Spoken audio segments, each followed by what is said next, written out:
Rick, I'll send this to you right now. Okay, thank you. You'll be co-starring with Mary McCormack, a very attractive woman. It didn't sound like she was necessarily in the scene. Probably not. She might want to work with Eric. Never know. Yeah. Maybe if Eric's good in rehearsals, they expand his part. You never know. Eric needs to see where he's filming. You know, like as a love scene. Well, That's now, I think that takes more than 4 lines. I'm working on that next. This is a warm-up. If he does well with this, I'm going to hit the guy up and say, hey, You're listen. You're going to have him in a love movie? A romance? Like where he makes out with Mary McCormack or something. What do you mean, oh? Mary has a new love interest? Hey, listen, Mary had to make out with me. Can't be much worse being with Eric. Look at my face. I think Eric's better looking. Now, you know how Johnny kept saying I turned down that cartoon? Yeah. A voiceover? There is one cartoon I wouldn't turn down doing a voice on, and I know he's a fan of your show, Beavis and Butthead, the creator, the fan of your show, Mike Judge. Yeah, actually, Eric would work on Beavis and Butthead. I was going to say, he sounds too much like one of the characters anyway. Have you been watching the new season? I have. Yeah. Last night I was watching. I have. Yeah, I was watching Beavis and Butthead. Cornholio came back. Love Cornholio. And he's, Butholio. And it turns out they think that he goes to a cult, and they think that he is the cult leader. And they're about to score with these chicks, and they don't realize it. All right, Eric. Well, there's the good news, and let's wish you luck with this new acting job, all right? Thank you. You're welcome. All right, Eric the Midget. Eric the actor. Hey, Eric, what do you think about this talk that they're possibly going to tap me to be the judge on America's Got Talent? Do you watch that show? Yeah, and you obviously haven't listened to your voicemail. What did you say? Did you say something rude? I don't think you're right for it. Thank you, and I hope you enjoy In Plain Sight. Yeah, enjoy the job I just got you.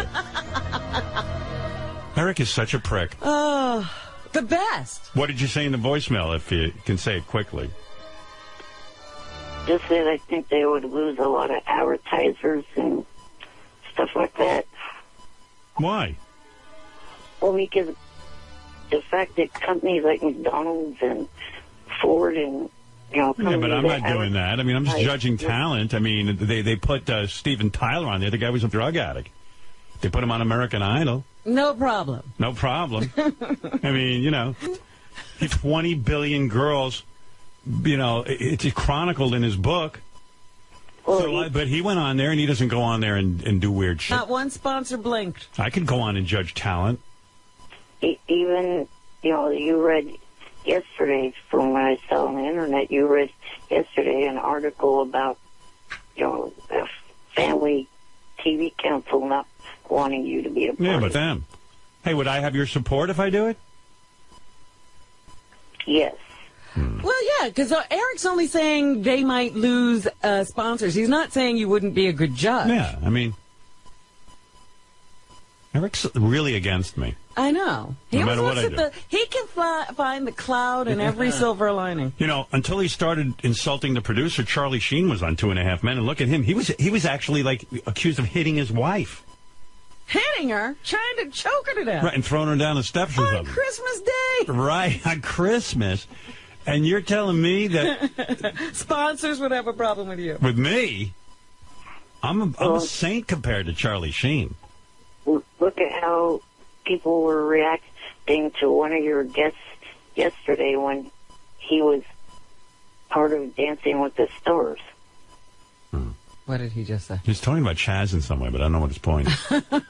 Well, people were trying to boycott Dancing with the Stars because of him, and it sounds like that will be the same way. Yeah, but meanwhile, they saw him on there. They put him on anyway. And it was no big deal. Nobody cared. Do you think that people should not do things because people might object? That's what he thinks. Eric does. Well, people could object to you, Eric. Eric, All in the Family wouldn't have gotten on the air if the network was cowardly. Oh, that's true. But there also was a time in life when handicapped people were supposed to be hidden. That's still going on, you know.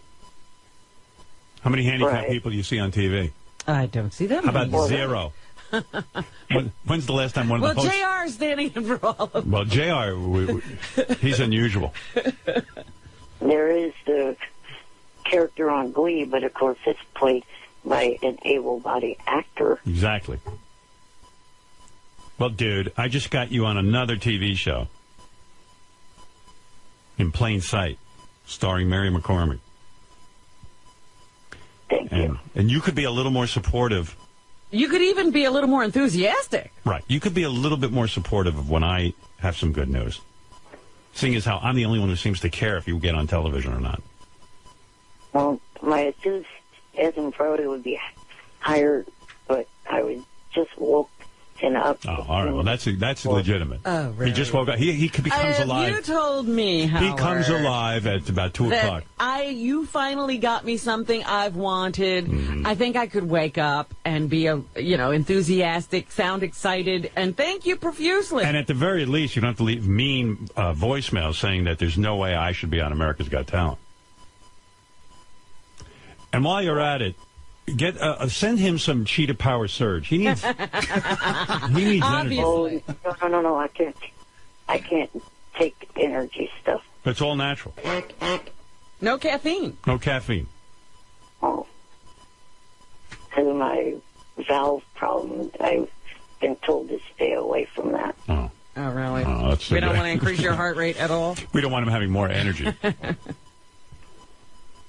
What time of day is good for me to call you so I can hear you supportive and enthusiastic? Because I'll call during... Just before you go to bed? Yeah. I mean, what is the time that you come to life?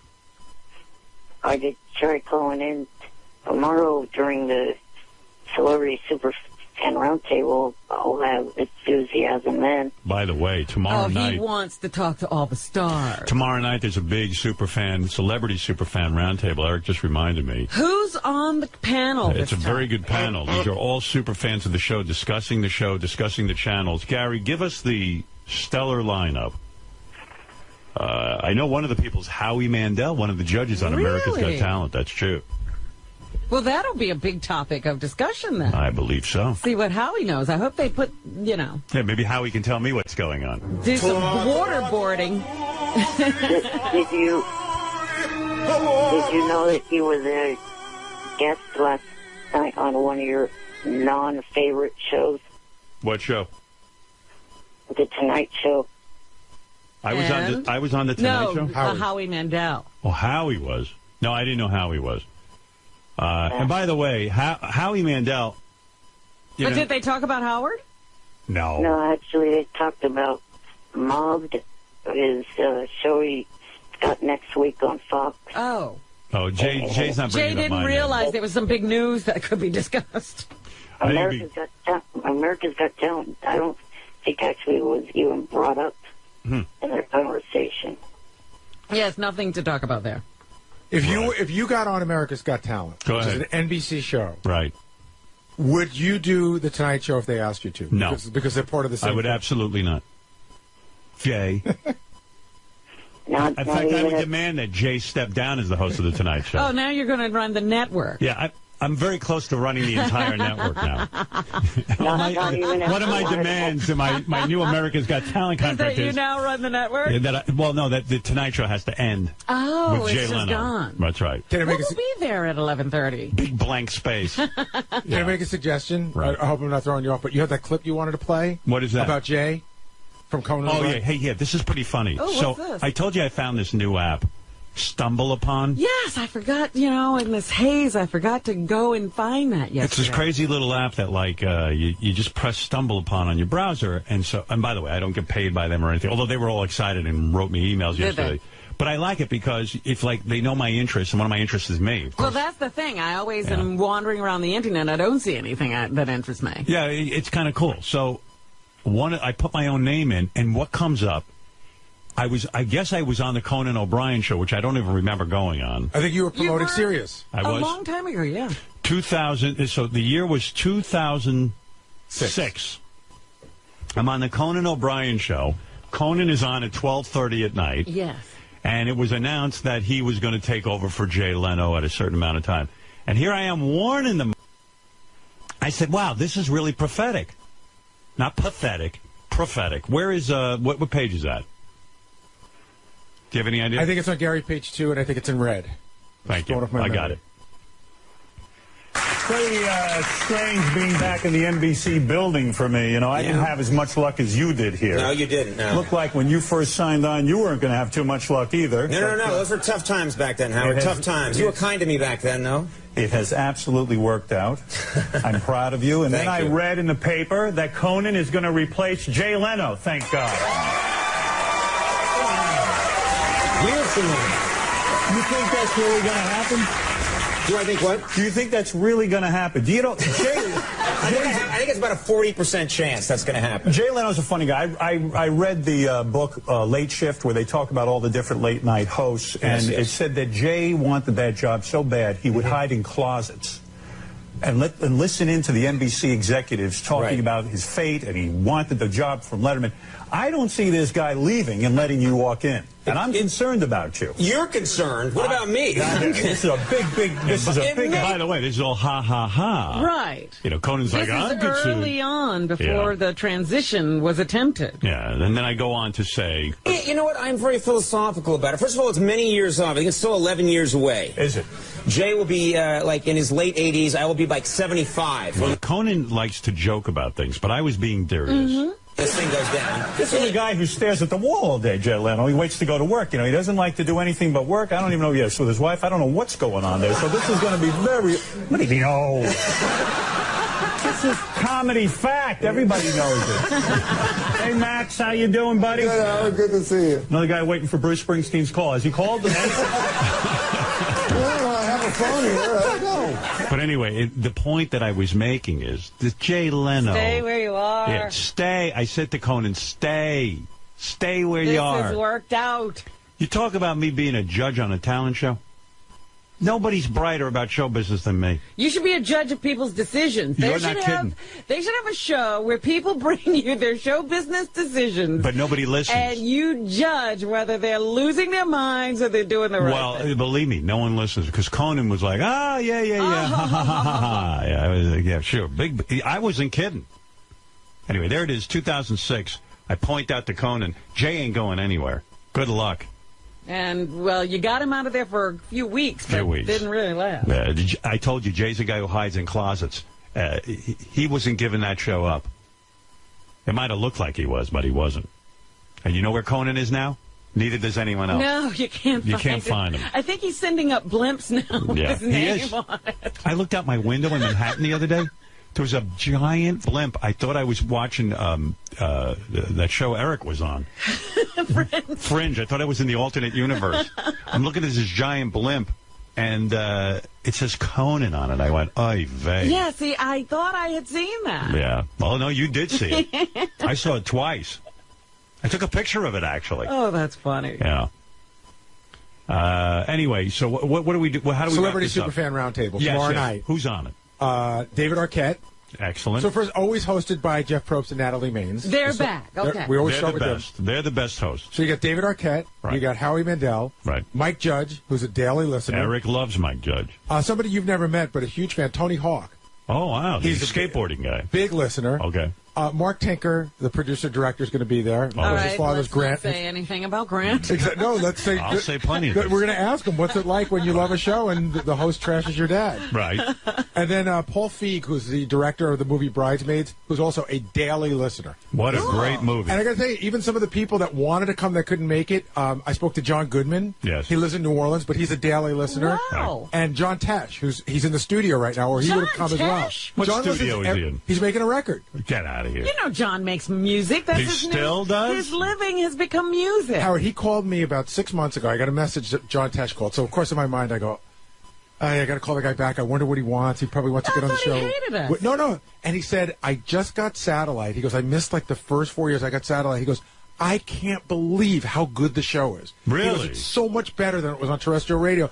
And he just called to say, I just wanted you guys to know how great it is and how much I missed it. Well, welcome back, John. She's still married to that hot piece of ass? I don't think so. I don't know. You're kidding me. What he went through to get Connie Selica What John went through to get this Connie Seliger. It was like Benji. Let me know Uh-huh. if he got a school. Well, that's what happens. Once these guys get the girl, boy, he took out a helicopter. He flew her to the top of a mountain, and he had his music playing, and I think he proposed to her on top of a mountain.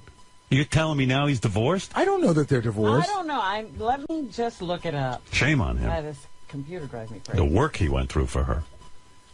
That's the greatest. But I do, vaguely back in my memory somewhere, I think there was a divorce. He tours a lot because, like, the last time we were doing Superfan Roundtable, right. I tried to get him. He's like really into doing it, but he's like, I'm on tour in Europe right now. In Europe? He still works a lot. Wow. He's into new age music. Yeah, people love that. Yeah. All right. Hey, good for him. He's a nice guy. But anyway, it's tomorrow night on Howard 101 from 7 to 9 Eastern.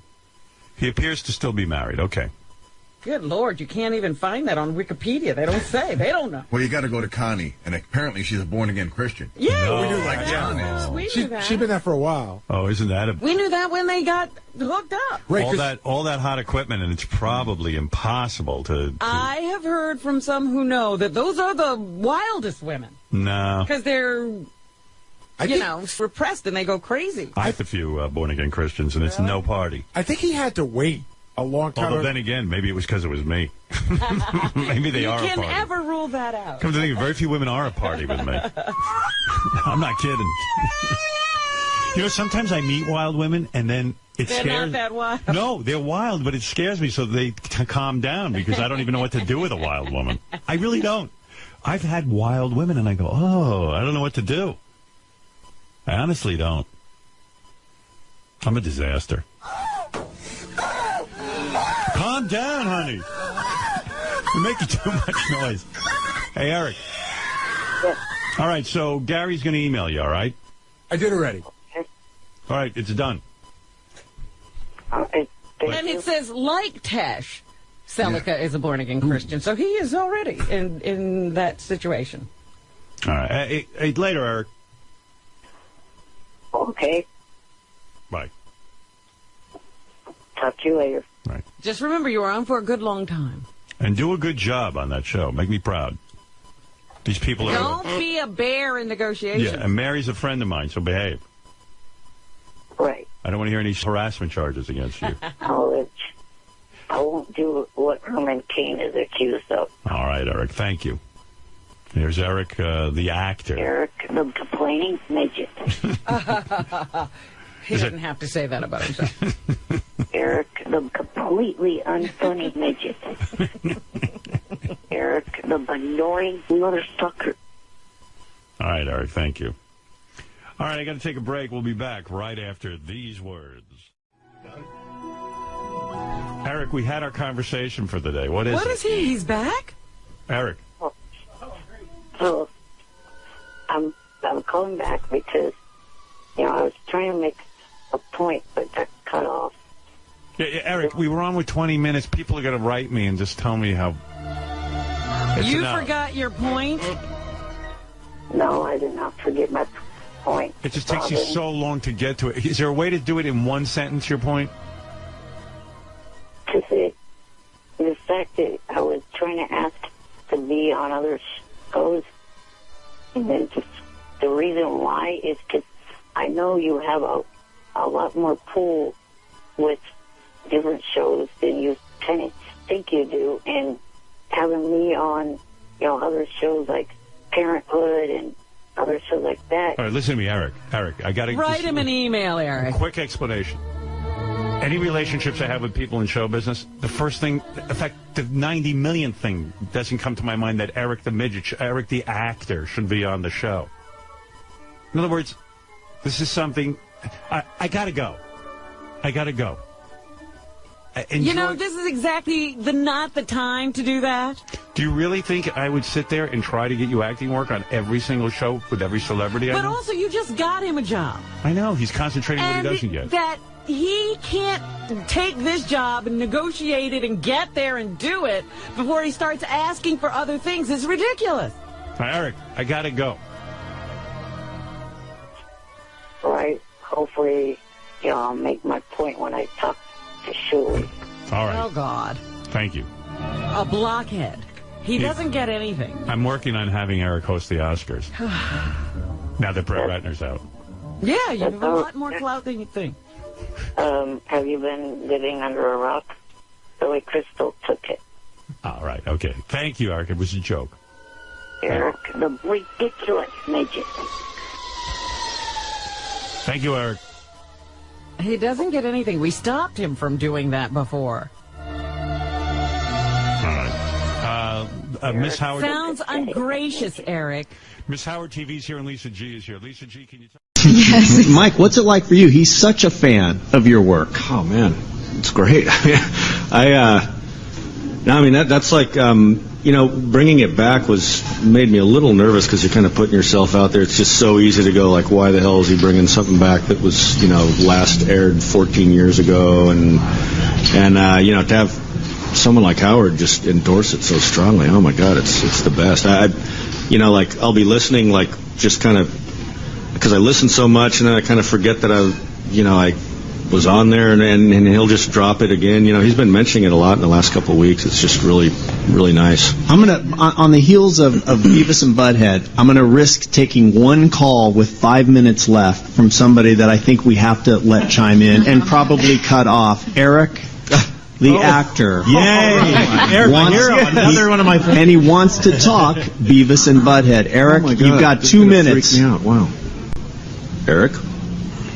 Good afternoon. Hello, Eric. What's up, Eric? Hi, I was just calling to say that, I'm glad, like a lot of people, I'm glad Beavis and Butthead is back. I've been watching every episode so far. And, thank you. I'm enjoying them. They're funny. Probably I think my favorite segment is the Cornholio one. When he presents that character and starts going crazy.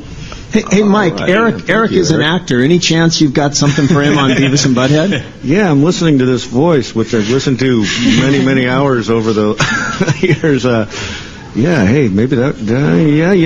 Let me study on that. If you throw out the slightest bit of a lure, Eric will. Eric, the voice. Well, and Eric, do you do voices? Can you do voices, Eric? Yeah, I could probably do voices. Let's hear one voice, Eric, or an accent. Okay, let me try. All right. Hello, I'm from Tennessee. How are you all doing? Could you put Eric back on? I think that was great. Oh, my God. Wow. Eric, can you do Beavis or Butthead? Uh-oh, I bet he could do Beavis. Kind of. I mean, let's hear. There's an audition. Big audition. Let me give it a shot. Okay. Hey, Butthead. Very good. Eric, thanks for calling in. I'm getting nervous now. That's uncanny. Howie, that was the best question of the night, asking Eric if he can do impressions. But it was uncanny. You didn't think he would come up with He didn't even do the laugh. I didn't know he was from Tennessee. He's abilities on his. He's like a tiny Frank Gorshin. All right, we got 3 minutes left. We've got 60 seconds to sound off. What's wrong with the show? Paul Feig, go. What's wrong with the Howard Stern show? Oh, gosh. I love Ronnie. Sometimes a little too much Ronnie. But I love him. But he gets a little intense sometimes. I feel him really stretching and reaching sometimes to whoa, controversy. Stop the clock. Okay, go ahead. I know. Krista Miller, what's wrong with the show? Sound off. Nothing. I love the show. Nothing you would change. But can I just think about, is it weird that I'm always talking about me having sex with my husband every time I do this show? I feel like it's inappropriate. I'm gonna stop. Well, last time, like so you guys are going to be married for a long time. David Arquette, what is wrong with the show? I think there's too much David Arquette on the show. It's just enough with this guy coming in all the time, spilling his beans. Natalie Maines, I'm looking at you. What is wrong with the show? Nothing is wrong with the show. There are things wrong with the channels, and if anyone would like to write What's them, wrong they can with call the channel? A lot. 101. There's lots of things wrong with 101, and I am free to do it. 101. Give us one thing right now. The fast food show. Just gotta go. Jackie's joke. Black on Black was okay. You don't have to tune in to that. Come on, someone else. Give me more. Mike, what's one thing needs to change It's about the easier show? to list the shows that are working, and that would be Geek Time and The Chatter. Period. Let's see. What's worth watching? I'm not crazy about Ralph calling in, although lately it's been better. I used to dread when he'd call in. What was it about? What is it about? I just didn't need to hear him say that Sacha Baron Cohen isn't funny and explain why. And I'm just like, who are you? What you're talking to the great Howard Stern? I don't like what. Tony Hawk. I'm glad he fired. What was his name? Carver? Not Daniel Carver. Not Daniel. Oh God, no. I'm glad that he fired that Gary Carver, whatever. Like I thought that was a good move. Oh, yeah. Gary Garber. Yeah. Tony Hawk, change something about the show. More David Arquette, less Eric. Howie Mandel. Less commercials. Satellite radio should be supported by our funds that we pay each month. There's tons of commercials. And Mark Tinker, wrap it out. What do you change, Mr. Producer? Less is not more. Agreed. One more Howard. Agreed. But Eric is less. All right. Well, we got to thank, by the way, Identity Guard. Now, you can protect your kid's identity at IdentityGuard.com. They sponsored this show. Also, Nobu West Hollywood, all the great food. Thank you very much. Everybody, we will do this again soon. You've been listening to the Howard Stern Celebrity Superfan Roundtable Edition number 5. Bye for now. Great work.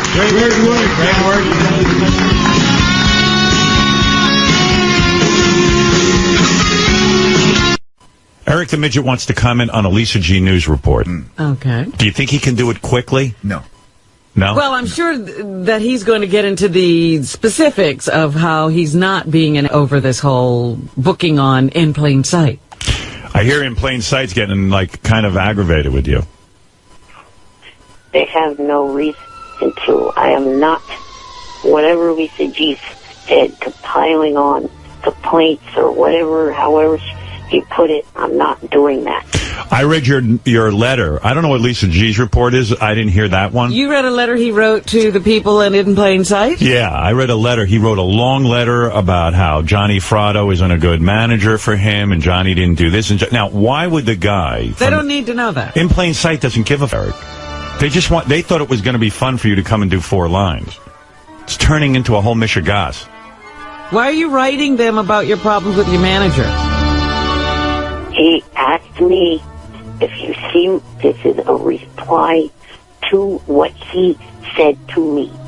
What he said to me was, do I have a representative or will he be dealing with me? I don't think Johnny wants to represent you. Well, but the answer to that question is a yes or no. Yeah, you don't have to write a 4-page report on whether you have a... It wasn't a 4-page. Hold on, Howard. Let me jump in. Eric, Howard's right. The guy asked you, do you have a representative? And the answer is yes, no, or yes, this is his name.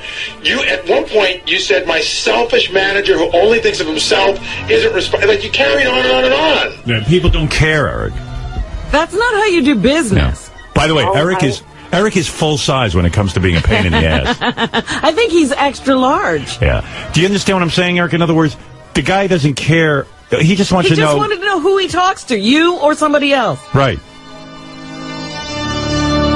And he wrote a whole thing about how Johnny isn't serving him properly, and I should read it to you. Wait, hey, Gary, bring me Eric's note. It's the greatest thing ever. Like, imagine the guy just goes, do you have a representative? Oh, that's all Eric needs to hear. Eric, the ridiculous midget. Eric, you do not know how to conduct yourself. I got you. I do. No, you don't. No, you don't, because you wrote that letter. All I was doing there was stating the truth about... But this guy doesn't know Johnny Fratto. He doesn't care. Why not write them about the carpeting at your house, too? Oh, by the way, hey, Gary, you got that? Expecting now. All right. Eric, the complaining midget. I know I have it in this pile of papers, because you don't throw something like that out. Eric, the rude, obnoxious, and annoying midget. Wait, guys, wait till I know some people don't like listening to Eric the Midget, but wait till you hear this letter he wrote to the producer of In Plain Sight, the Mary McCormack vehicle on USA Network. And what do you do with a letter like that? Like, where's the answer to my question? I got to read all this stuff. You know this guy. Like, do you think this guy, his head must have been spinning when he got this letter? He sent me back, because then Johnny responded to both of them, and Johnny's like, hey, I have a life. Don't call me selfish. So then the guy sent me a note back, and he goes, geez, what did I get myself into? All he asked was, Eric. He's in the middle of a fight. All right, so the question was, this is great. Eric, do you have a representative? Yeah. Well, Mr. Strauss, I do have an agent, manager, PR person all in one. But lately, in the last 2 months or so, he has been totally self-centered and focused on getting himself on TV, which is really annoying me big time. I'm getting sick of dealing with him, and the worst part about it all is that before he was my manager, agent, PR person, he was my friend that I met through the Stern Show. And then it's got a question mark after every sentence, which that's a whole nother dynamic. Right. A period and a question mark. So Eric doesn't even have... I never put a question mark. Yeah, I'm telling you, Eric, I'm looking at it. You have a period and a question mark after every sentence. I don't even think you proofread this. So I guess since he has been hard to get in touch with lately, I have to do this myself, which bugs me because I don't have a clue how to do this. Howard helped me get on American Dreams, and Johnny helped me with getting on Fringe last year. The part that I'm worried about is trying to come up with an amount to get paid that will be fair for both myself and to you in the show. I do not want to come up with a high... I mean... Jeez.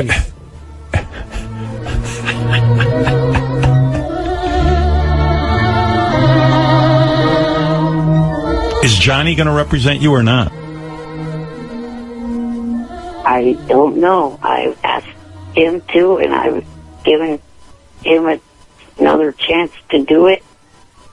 And I think he's kind of doing you a favor by doing it. Not giving... You see, when you say you're giving him another chance, I think that's your delusion. Yeah, but he doesn't get anything out of it, does he? I mean, think about it, Eric. I mean, if his job was being your manager, how much money would he have generated last year? And how would he have fed his family? How would he be feeding his family? He'd be on SSI. well, maybe if he would give me steady work, like I said, if like one that's of the possible. emails, How am I going to do that? he would start getting paid. Yeah. Well, how about you get you steady work? That's another delusion of yours. I do not have any delusions at all. You're delusional. No. You think you're doing Johnny a favor by making him your manager. And then you think that I should get you more work so Johnny can make a living managing you. What was Johnny's response to... I mean, I guess he was CC'd on both ends. Yeah, I don't know what Johnny's response was. I didn't even get to the part about needing the oxygen tank for special travel. You mean you're not done? Oh, my God, no. I mean, this thing goes on. Hey, you want to hear Johnny's response? Dear. Yeah, what was Johnny's response? Thank you for this brand new opportunity to get completely irritated by this new acting job that you so rightly deserve. I'm so looking forward to working with you and John. We had so much fun on the Fringe project, triple exclamation point. Right. Since you've CC'd everyone in this message, I feel it's only fair to explain that I am not self-centered, just very busy. Business never stops, and I have many mouths to feed. And then it goes on and on and on. But of course, the guy from the show is hearing all of this. That all of my kids need attention. Understand, I may have overlooked a few thousand of your calls and texts. What point do you think, like, the guy from In Plain Sight is just going to give up? I mean, I would have given up already. It's 3 or 4 communications away, I think. Right. He's now in the Eric the Midget loop. The Eric the Midget Johnny Fratto loop. That is so funny. Eric the Midget. Remember when that guy called in and said he had a job for Eric the Midget? I said, you're going to be sorry. Yeah. He goes, no, I can manage it. Little did he know. He didn't even know what he was stepping into. So where are you at with this, Eric? I'm a few minutes away from giving up. Because these people are acting like fucking assholes. Oh, I'm acting like an asshole. What did we do? We just got him the job. It's through my relationship with Mary and everything that you are even getting this call. All I did was say, hey, Eric, if you want this job, you can have it. Then you have to work out the details. Yeah, I can't do that for you. Eric the screwed up midget. Do you understand what I'm saying? Yes. Yeah, I mean, I'm telling you, there's some sort of delusion going on here. Eric the retarded whackpacker. What does it say about an oxygen tank in the letter? Oh, wait. Here. I just threw it in the garbage away. It says... network shows. The network airs each episode of their shows more than one time a week. How does that work for paid? Then there's a whole thing about... now he's getting into the intricacies of residuals. Yeah, I think he wants to know if he's going to be in syndication. And I think they give him the standard SAG contract. Also, because of my need for oxygen while I sleeping, I will need this to be all finalized a month before you need me on set. Period, question mark. Airlines need people that travel with oxygen to notify of that a month before, or I will need special order a specialized oxygen tank that is ideal for traveling, comma, and that will take a month to order, period, question mark. Also, I have a caregiver, so I'll need airline tickets for 2, hotel room with 2 beds. Another option is to do like Fox did and have a person drive us in an automobile from Sacramento to the set and back to Sacramento, period, question mark. That was about a 16-hour drive both ways, period, question mark. What is with the period question? I don't know. Every sentence has a period and a question mark. I don't know where you're getting that, because I did not write it that way. Eric, want me to send you your email back? My roommate even was sitting there and was watching it.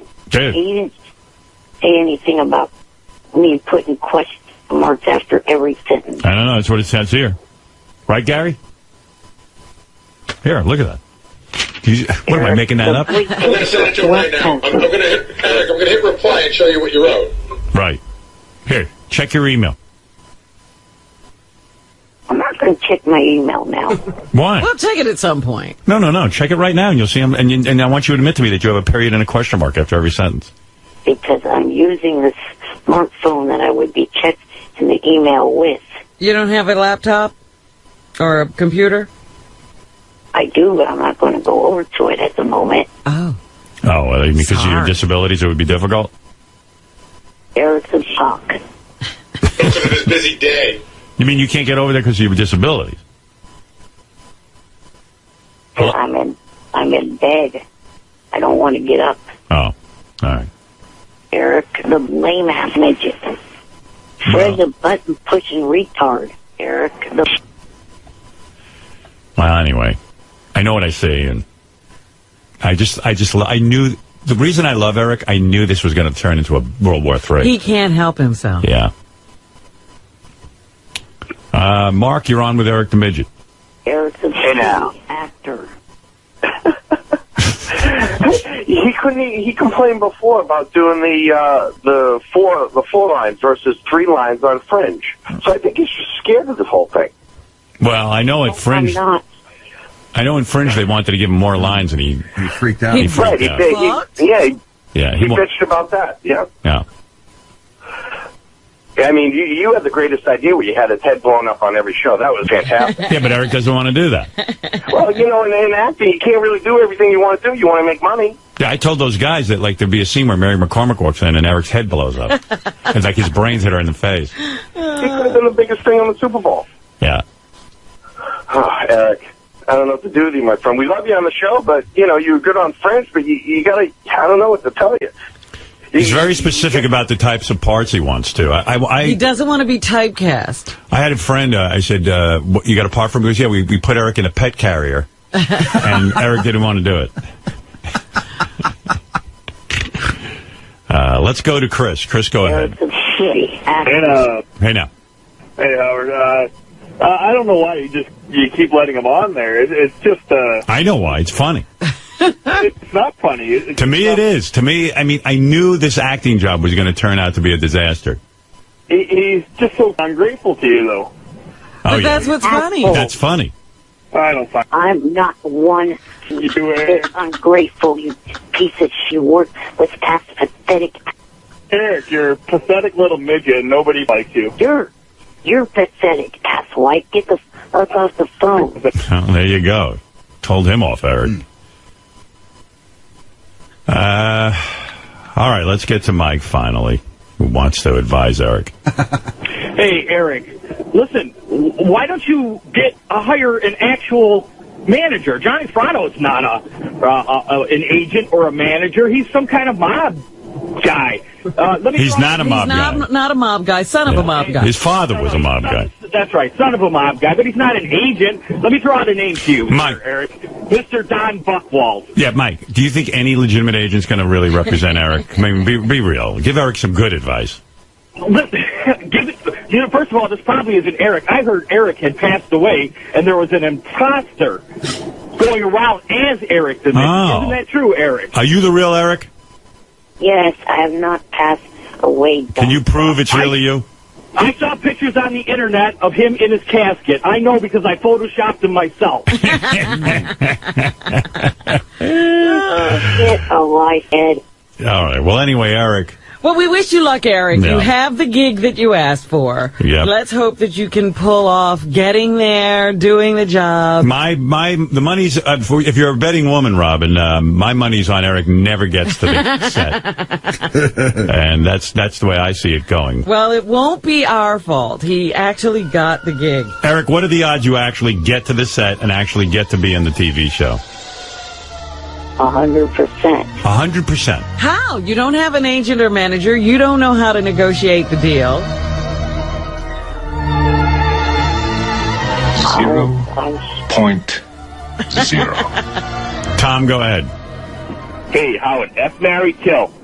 Kind of, but it's about talking about the issues. Eric the Midget, Benji and Alyssa, or Ralph? Who would you rather talk about once today, never again, or all the time? I don't understand the question. You can only talk about those issues one more time. What's he talking about? He's trying to do an F, marry, kill. But it's not working. It's hard to understand. All right, Eric, I got to run. I got some stuff to do. Yeah, he can't understand that either. Why don't you have time for him? Hey, Eric, how come you need a month to get your traveling oxygen tank? Because it's the required time. I see. You don't have like a tank ready to go. That might have to be arranged with the airlines. I see. Yes, Fred got it. Mm-hmm. And Eric doesn't travel enough to have his own setup. Yeah, right. Once he gets enough acting gigs, he'd probably have his own gear. His private plane. Be cool if Eric could strap that on like a scuba tank. Or one of those jetpacks. Yeah. Fly wherever he wants to go. Also, the point I was trying to make the last time I was on air with you a couple weeks ago was that I was offering it to be like a PR situation for you where all these different TV shows have me on, and in turn it's good PR for your show. How is that? You never mention us. In fact, the first thing you do is disassociate yourself from us. Hey, I bet you Eric would like it if I was a judge on America. Hey, Eric, you're probably anxious for me to become a judge on America's Got Talent. Because you'd have access to the show then. Yeah, I mean, that would be true. If I become a judge, I might actually let Eric sit in the audience. Yeah, but he's out there. The show would be moving here. Oh. Is that what the deal is? That's what I heard, that it would be moving here. Well, then you know more than I do. Here's the way to test your judging ability. Okay. Do you watch X Factor? Yes. Now, he's testing you. Yeah, good. I need a test. I'm sure that this will seal any deal if they're thinking of me. Oh, my goodness. Go ahead. Last night, I think Simon made a very stupid move by having a 14-year-old or 15-year-old girl sing the song Billie Jean. Simon made the absolute right move.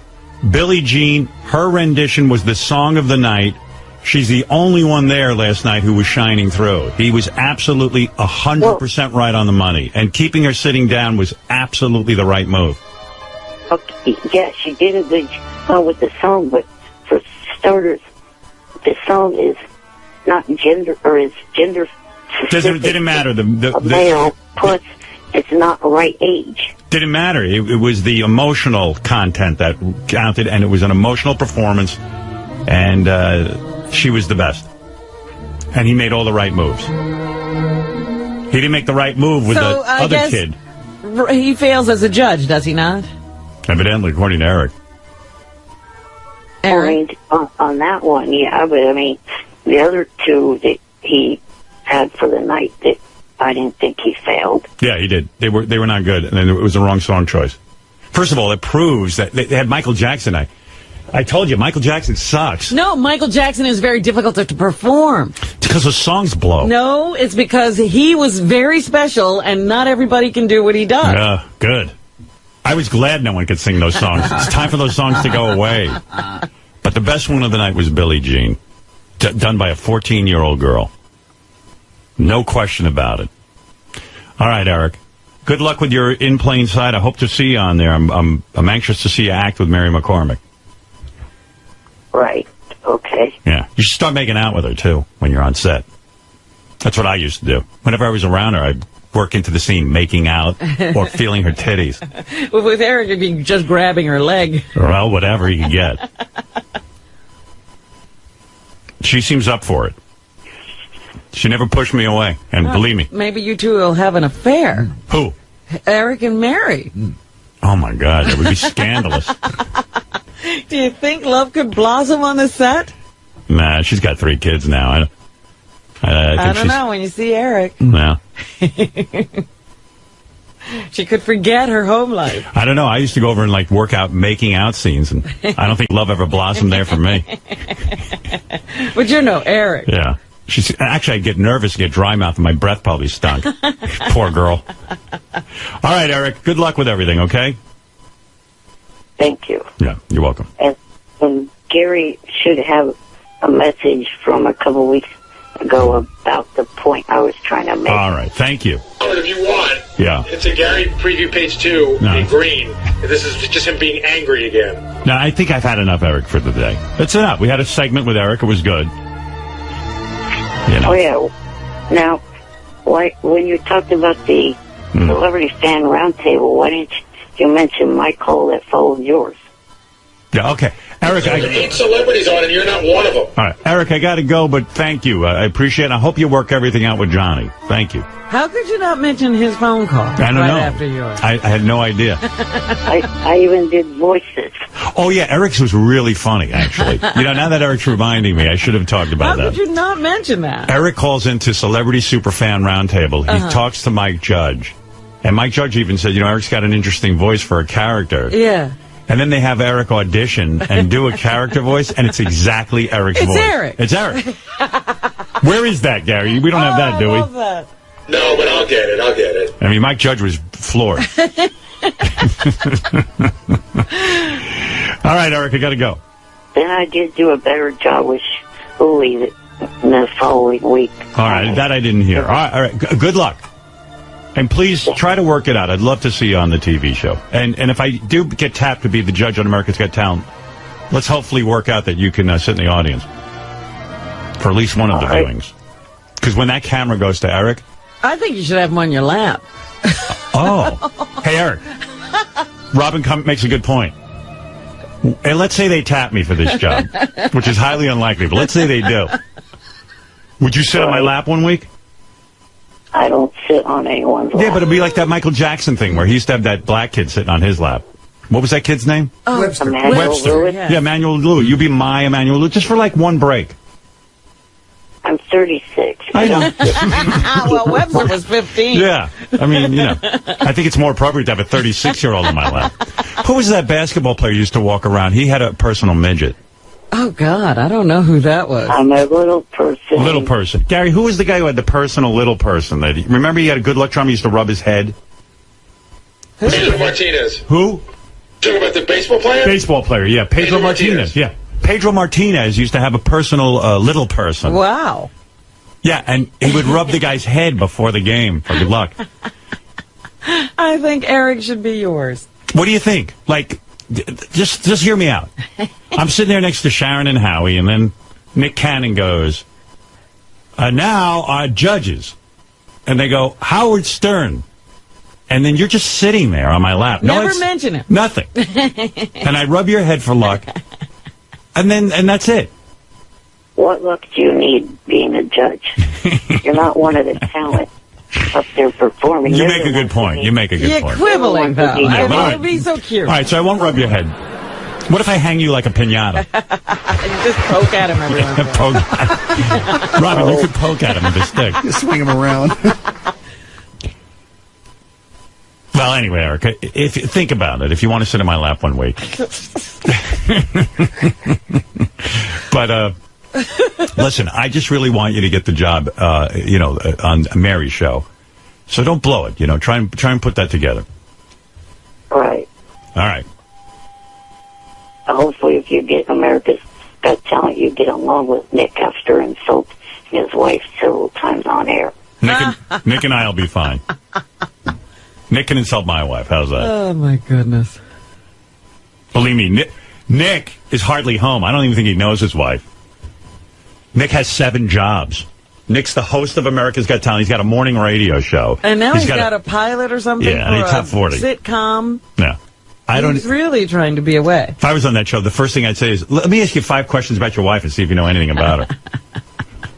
Oh, have you seen 2 of your super fans co-hosting with Kelly on her show? What? I saw Jerry O'Connell co-hosting. Neil Patrick Harris is doing it this week. Yeah. What is he talking about? He's talking about the Kelly Ripa auditioning process. Oh, okay. Jerry O'Connell was on with Kelly Ripa and I guess Neil Patrick Harris. All right, I got to go, man. Later. It's Eric. I don't care what anyone says. That saga's funny. I know there are people who don't enjoy Eric, but I do. And quite frankly, I'm here for my own amusement. Yeah, and you're missing half of his hard work. You're not remembering his phone calls. Right. You're not playing his messages. You know what I do need to do, though? I need to take a break. We've talked for an hour, 2 minutes, and 17 seconds. And,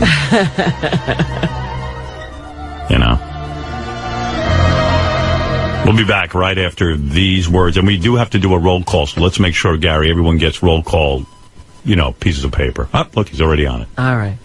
Back in a flash. Here's another contestant on The Price is Right.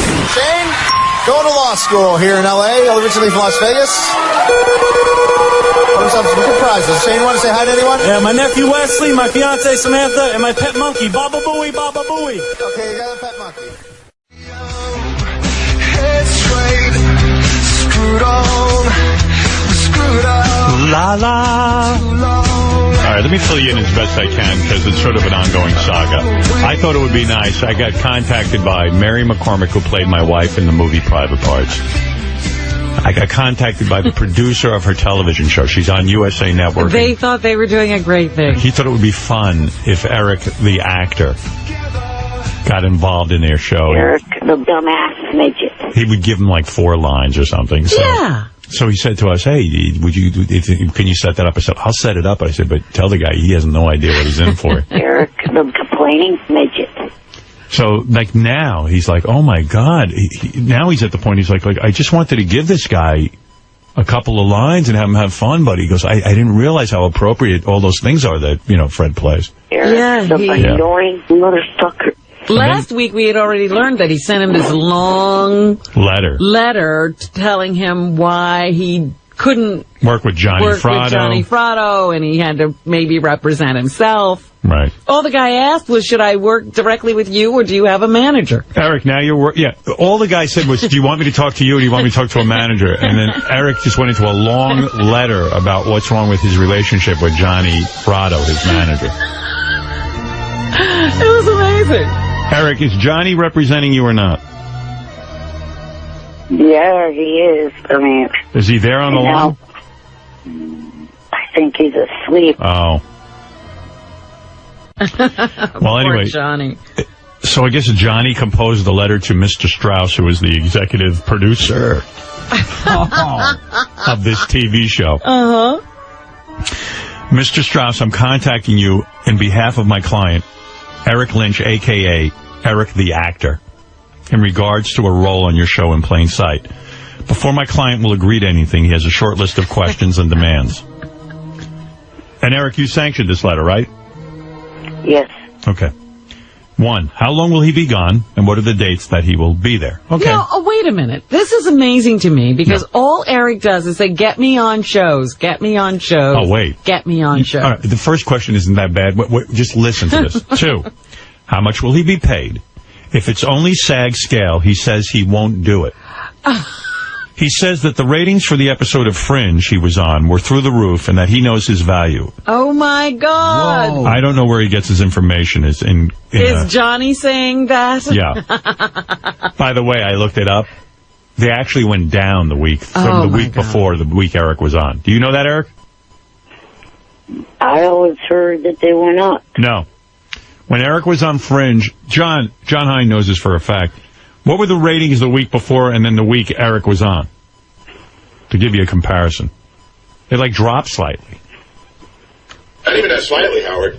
Really? And why would Eric think... Eric was on for 3 seconds. He's through the roof. He knows his value. Eric, if you want to be an actor, you got to get a couple of acting roles under your belt. I mean, don't be so pompous. Go ahead, John. The week before Eric was on, they got 5.7 million viewers. Right. The episode Eric was on, they got 5.2 million viewers. Right. So they lost 500,000 viewers. Yeah, Right. so you essentially did nothing, or maybe you lost them some viewers. Right. Hello? Hello. Yeah, okay. Do you want to say anything about that? Everybody was telling me that from what I was told that the viewers went up. Well, you now heard the numbers. What do you think? I think people are blowing smoke up your ass. You ask a person question, let them answer the question. All right, number 3. I don't care about the question. I don't care about the answer. The point is, though, does he still have this demand for more than SAG since he doesn't do anything to the ratings? Yes, he does. 3. Will he receive residuals for multiple airings of the episode? 4. Listen to this. Will there be a masseuse on the set? You have 4 lines. What do you need a masseuse for? In the last couple of months, my hip and left knee have been bothering me. And if I sit for too long, they'll probably need that. Wow.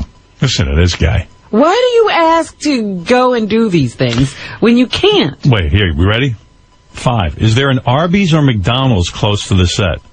If not, will there be a runner to drive as far as is needed to go there? They serve food. What do you need specifically in Arby's or McDonald's? I actually did ask Johnny to remove that, and obviously he didn't. Okay. 6. Is there a possibility that this could become a recurring role? If so, could they move the production to San Francisco? Stop it, Howard. You're making that up. As it would be easier to get to and from the set. He also wants me to let you know that it would be less expensive for you. So you want them to move the entire production? That was kind of more Johnny's idea. You sure? Yes. How did it come up? It just came up. Eric, but you understand that this is like the guy actually said, the show guy, whatever he is, producer, he said, is Eric really reliable? He said, should I have a standby actor? Because he goes, believe it or not, even though it's 4 lines, it's actually important. Yeah, they can't just cut it out. It's integral to the show. It's part of the plot. So he's like, hey, can I rely on this guy? Do you really need, or is it cost effective to spend a lot of money for 4 lines? All right, so that was just the opening part of the letter. Now for Eric's writers, it says. Oh. 1, a co-star credit on a solo card. How do you even know about that? I know about the business. And you want to be... do you feel ashamed saying you're a co-star when you're doing 4 lines? I know. What? There you go again. Stop asking people questions and then cutting them off. Well, till I get an answer, it's a month. Go ahead. I was about to say, I know it's more guest star than it is co-star. Why do you care about the credit? Just go on the show and learn to act. How many opportunities do you get? All right, listen to his right. Now for Eric's writers. 1, a co-star credit on a solo card. 2, listen to this. A 2-bedroom suite at a 5-star hotel. 4-star is acceptable if the pool and jacuzzi area is nice. I think he's moving in for a year. Yeah. Dude, you have 4 lines. You're going to be there. What are you carrying? I can't believe you're going to blow this. 3, a stretch limousine to take him to and from set to the hotel or anywhere else he might need to go. 4, an assistant to his assistant, John. Eric says that John is invaluable to him, and if he has to worry about anything other than Eric, it could affect his performance. Eric would... Unlike the John that works for you, I know it is spelled that way, but it's pronounced different. How is it pronounced? Yawn. Yawn, okay. 5, Eric would like to have input on the script, the storyline, and his blocking. 6, 4 20-ounce Pepsi-Colas a day. What? 7, and this is all in caps, absolutely no last-minute script changes. 3 exclamation marks. 8, Mr. Lynch also wants you to understand he does not want to be blown up, mutilated, or murdered in any fashion. 9, he does not want any contact with some of the dangerous wildlife that inhabit that region, such as black bears, mountain lions, coyotes, bobcats, spiders, werewolves, or any venomous snakes. Where does he think they're putting him? Then, after all of that nonsense, he goes, I'm looking forward to hearing your response. These poor people. You know, Marlon Brando doesn't get this kind of writer. But how, when are they shooting this? Marlon Brando's been 3 years. Yeah, I know. It's a joke.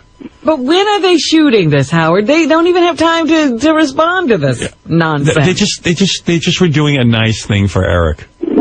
This is what and he needs no good deed goes unpunished. He needs a stretch limo. He's 10 inches long, and he needs to do whatever he wants. Yeah. How tall are you? 10 inches? How many inches are you? I'm not 10. I'm 3 foot. He's 3 feet. Still don't need a stretch. He needs a stretch.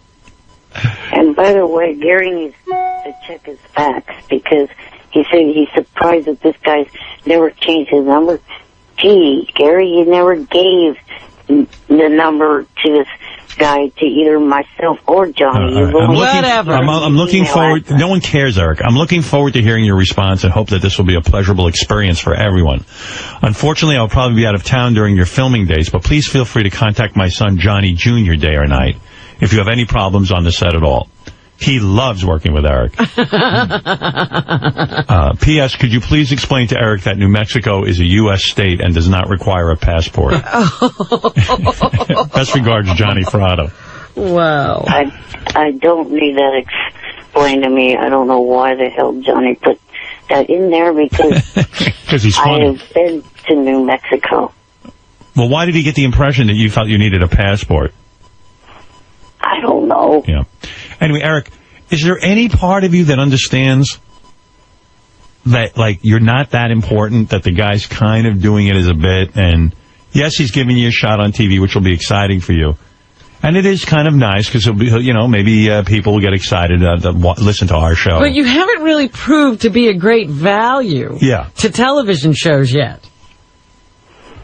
It's kind of like a little fun thing you get to do. You realize that this might come off bad? Yeah, probably. Yeah. Now that you hear it? Usually people who are starting an acting career and getting a break like this, they know and have actually been extras on set and they're just dying for any kind of speaking role. They generally act very grateful and humble and try to ingratiate themselves to the entire production. Oh, there's Johnny. His agent is on the line. You can hear him in the background. Oh, that's funny. I mean, the ratings on Fringe went down. Eric should demand less money. He should do it for free. He wants less. Pay them. Because the ratings went down, I want less money. He's demanding some kind of major negotiation. Right. Probably half of that stuff that was put in that letter were from when Johnny first took the Ambien pill is now not down. Johnny, you there? Johnny's turning over. It sounds like Johnny's moving the phone around. What percentage of money does Johnny get from if you get this gig? Well, none. But I hopefully at some point, if he starts getting me steady work, then he can start getting So Johnny's like doing a this real for free. Johnny's doing this for free.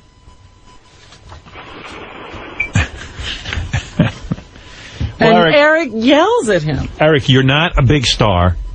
B, they're doing this as a kind of fun thing to do with the show. C, you got to act a little grateful. And D, I don't even know if this is going to happen now. I think these people are starting to get a little woozy. Masseuse on the set. Yeah, masseuse on the set. Do you have a massage every day? No. All right. So what makes you think you need to go to a movie set or a TV show set and you need a massage that day? You sit around every day. Okay. I remember back on Fringe, there was a lot of time sitting up in it. But that's what you do anyway. You got time to massage your own hip. Right. No, I don't do that all the time. Lately, since my hip has been bothering me, I sit up till it starts hurting, and then I lay down and rest the hip and the knee. So do that all day, and then when they call you to the set, go get it sit up. Yeah, maybe Jan can help you out with that.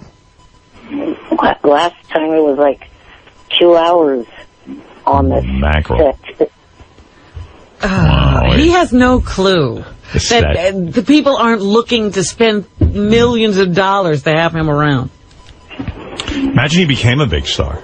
Oh, it'd be impossible. Hollywood would go bankrupt. I like that his agent is snoring in the background. The great Johnny Frada. It's the best. Johnny's doing Wake your ass up, Johnny. Johnny's doing it because he thinks it's funny. You know. He loves it. He loves representing Eric. All right, listen, Eric. I don't know what's going to be with this show, but just realize you're pressing this guy's buttons and you're kind of wearing him out because he has like a whole production to worry about. Yeah, you're 4 lines. There's a whole script he's got to get together. Yeah, every week. So just realize that, okay? Right. Why don't you just go down there and do the show and just hope that things work out and that you hopefully get paid? And that you're really easy to work with and people will start recommending you to others. No, they won't. Thank you, and thank you, Johnny. Point well taken, Johnny. All right, Eric. I wish you luck. If I was a normal, able-bodied actor, then yes, I could go down and do that. But there are certain things that you have need. got to be done. Okay. If you were a normal, able-bodied actor, you'd be sitting at home. Right. Like the other able-bodied actors.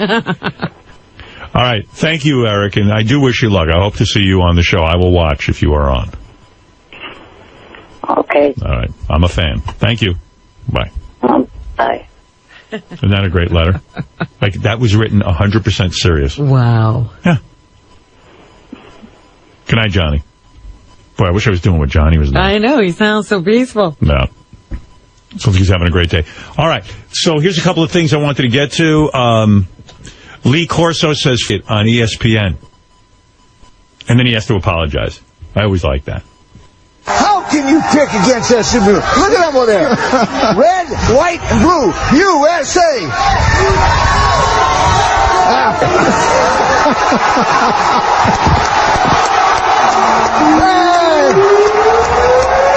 Got it? Glad there's a delay. Shasta, shame on you. Watch that mouth out there.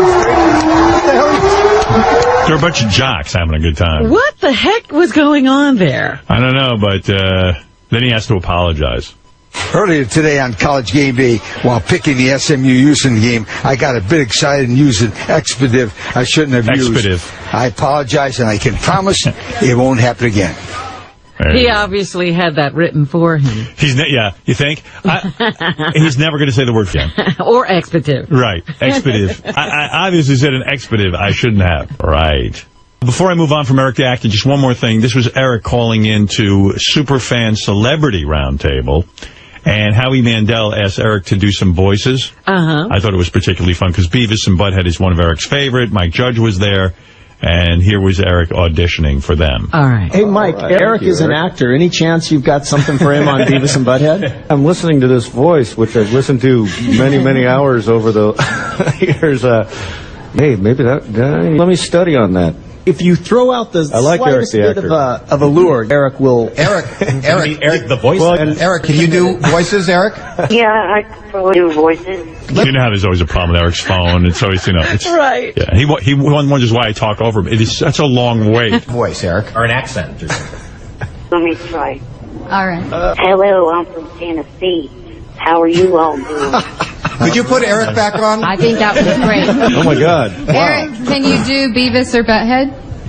Uh-oh, I bet he could do Beavis. Let's hear. There's an audition. Big audition. Let me give it a shot. Butthead. Very good. Thanks for calling in. I'm getting nervous now. Isn't that great audition? Let me give it a shot. Hey, Butthead. Very nice. Eric, I think, would be a good voice on that cartoon. Maybe that's his next gig. Speaking of Beavis and Butthead, I was watching it. All right, listen, what we've been waiting for. I want to put this into perspective. Eric, the actor, I try to always get him work. And everyone always makes fun of me for trying to do this for Eric. But I like doing it. I enjoy it. I like these situations. So John Strauss, who's the executive producer of In Plain Sight, which is the Mary McCormack vehicle on USA Today. And by the way, this guy John Strauss is no slouch. This is a guy probably could have retired. He wrote Something About Mary. Did you know that? I did not know. He also wrote, what was the other movie? He wrote all the Tim Allen Santa Claus series. So that you're talking about heavy. I love all those movies. This guy's a major player. And now he's negotiating with Eric the actor. Now, because he liked us. Right. Because he wanted to do something he thought would be fun.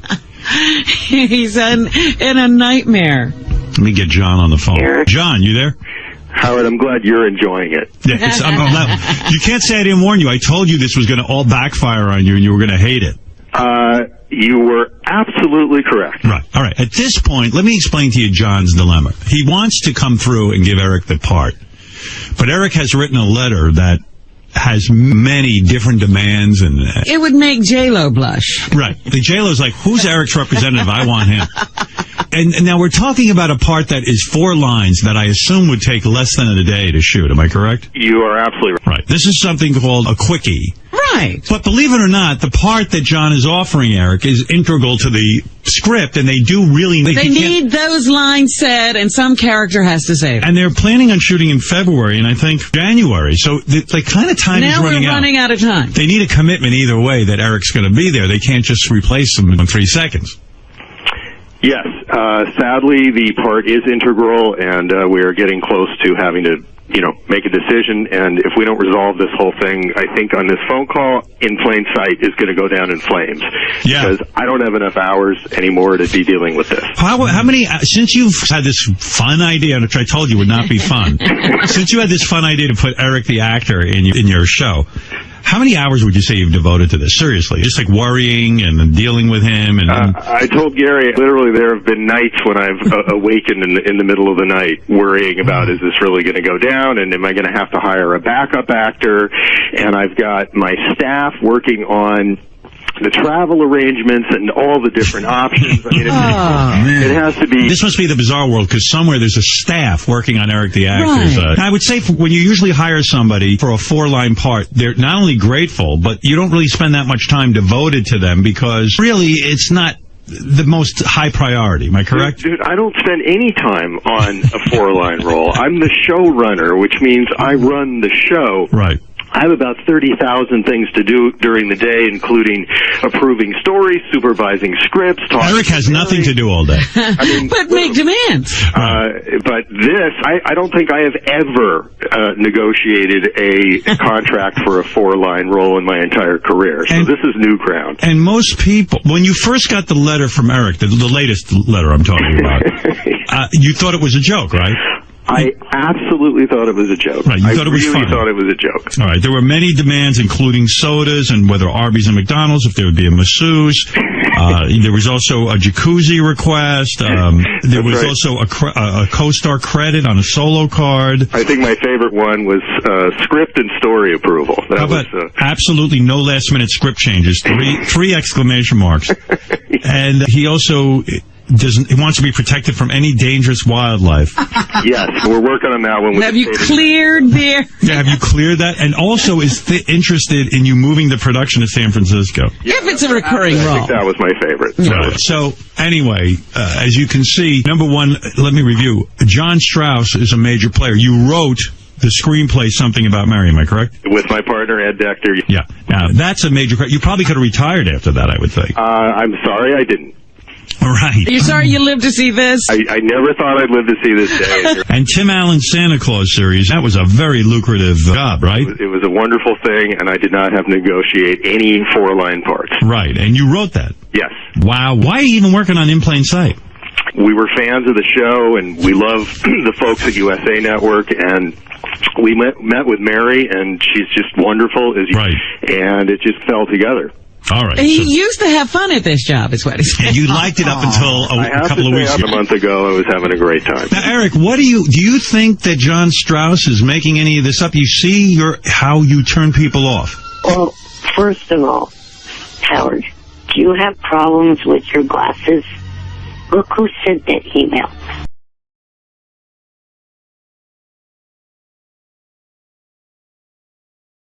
Good morning, everybody. What's happening? Yeah.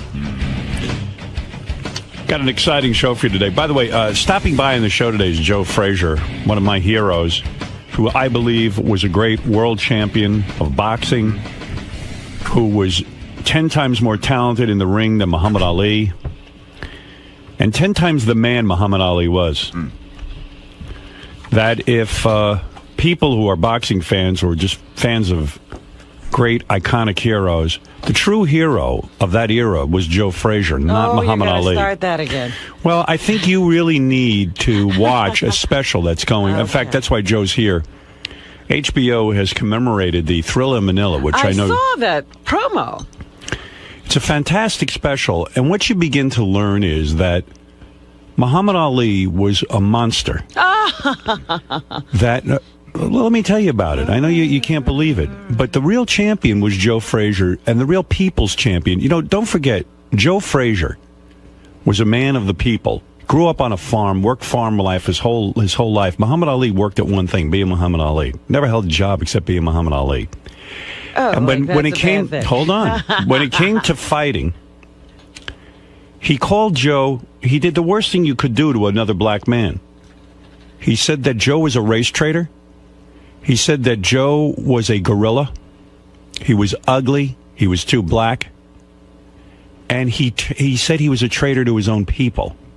And Joe Frazier was a guy who was just boxing. He was working his way like any other man, trying to find his way in life and make a living. Muhammad Ali went and spoke before the Ku Klux Klan. He went and, if you can believe this, spoke at a Klan rally and said to them that he wanted to see the races separate, just like the Klan. Oh, yeah, that he approved of the Klan and palled around with the Klan. The very same Ku Klux Klan that was tying a noose around his brothers' necks and lynching and burning crosses. He sat there. Well, I think that you're not looking at it in a certain context. You're looking at it as a white man. Look at it as a black woman. No, but I'm looking at it as a person who grew up in a confused society. What Ali did to Joe Frazier was worse than a lynching. Did he call him Cassius Clay before Muhammad turned on him like this? You can't answer that question. I think, yes.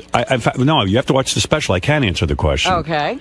The fact of the matter is that Muhammad Ali was beating up Joe Frazier so badly that his own people, black people, would boo him and shun him.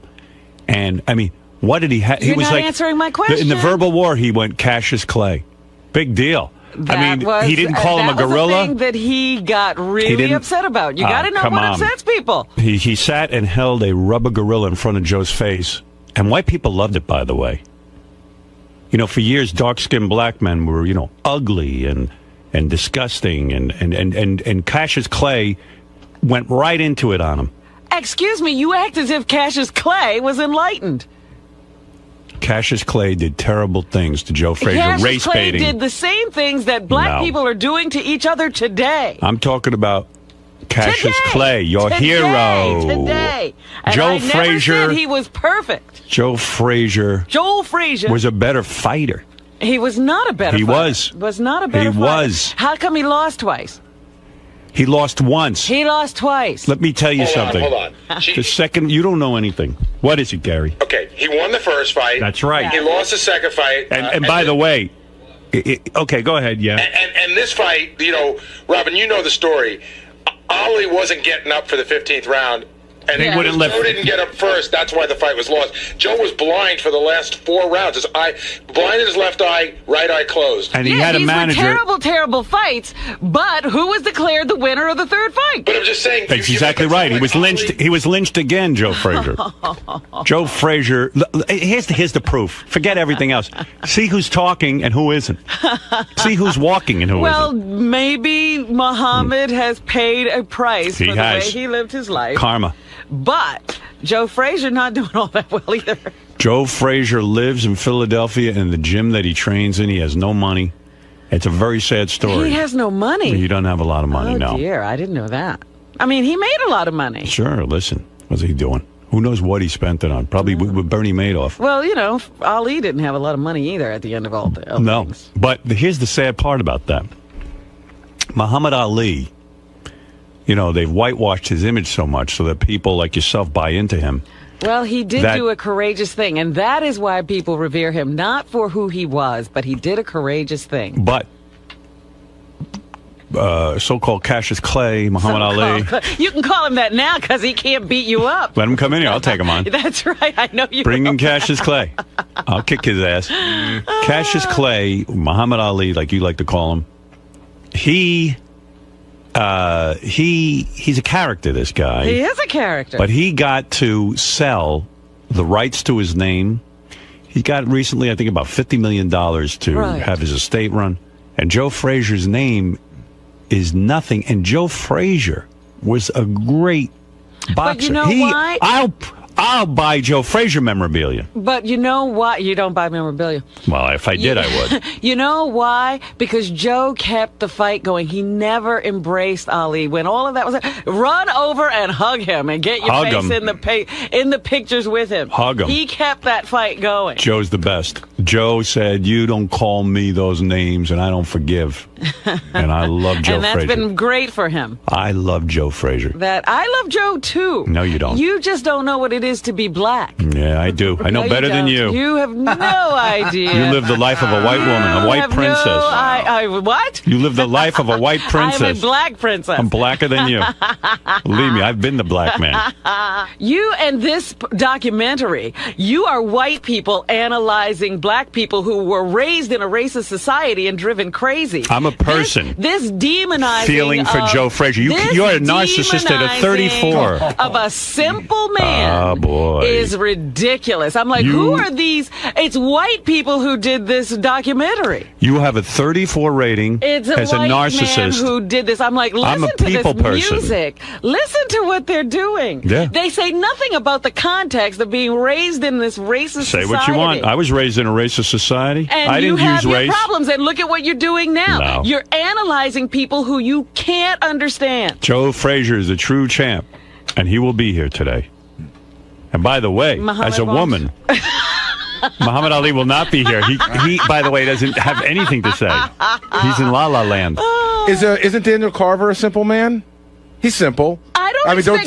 wait, hold it. You expect me to think Daniel Carver has a rational thought about So you something? forgive Daniel Carver. Right. I do forgive Daniel Carver because he's out of his mind. I don't pay attention to Daniel But Carver, and Daniel Carver has nothing to do with how I feel about myself. But would you say then that goes to all people in the KKK? Yes, they're dumb and under some delusion that I have some responsibility for how their lives are. So Ali is dumb too. Absolutely, he's That's dumb. right. And You Joe Frazier is the read what people's I champion. Say, read what I say in my book.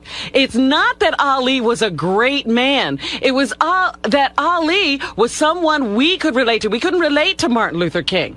We could relate to Ali because he wasn't perfect. So you don't But he was brave. You're not angry with those guys who lynched people, are you? No, they're just dumb. Oh, here we go. All right, there you go. I'm angry at the entire society and the entire country. You know, when somebody, you got the wrong hero. When somebody raises their hand and says they've not always been proud of America, white people scream, "Whoa, you're not a patriot." Now you're using it the opposite way. Joe Frazier is the people's champion. Just remember that. And rewrite your book and put Joe Frazier. Brainwash me, hunky. Joe Frazier, the man. And don't you even talk to Joe when he's here. I won't talk to Joe when he's here.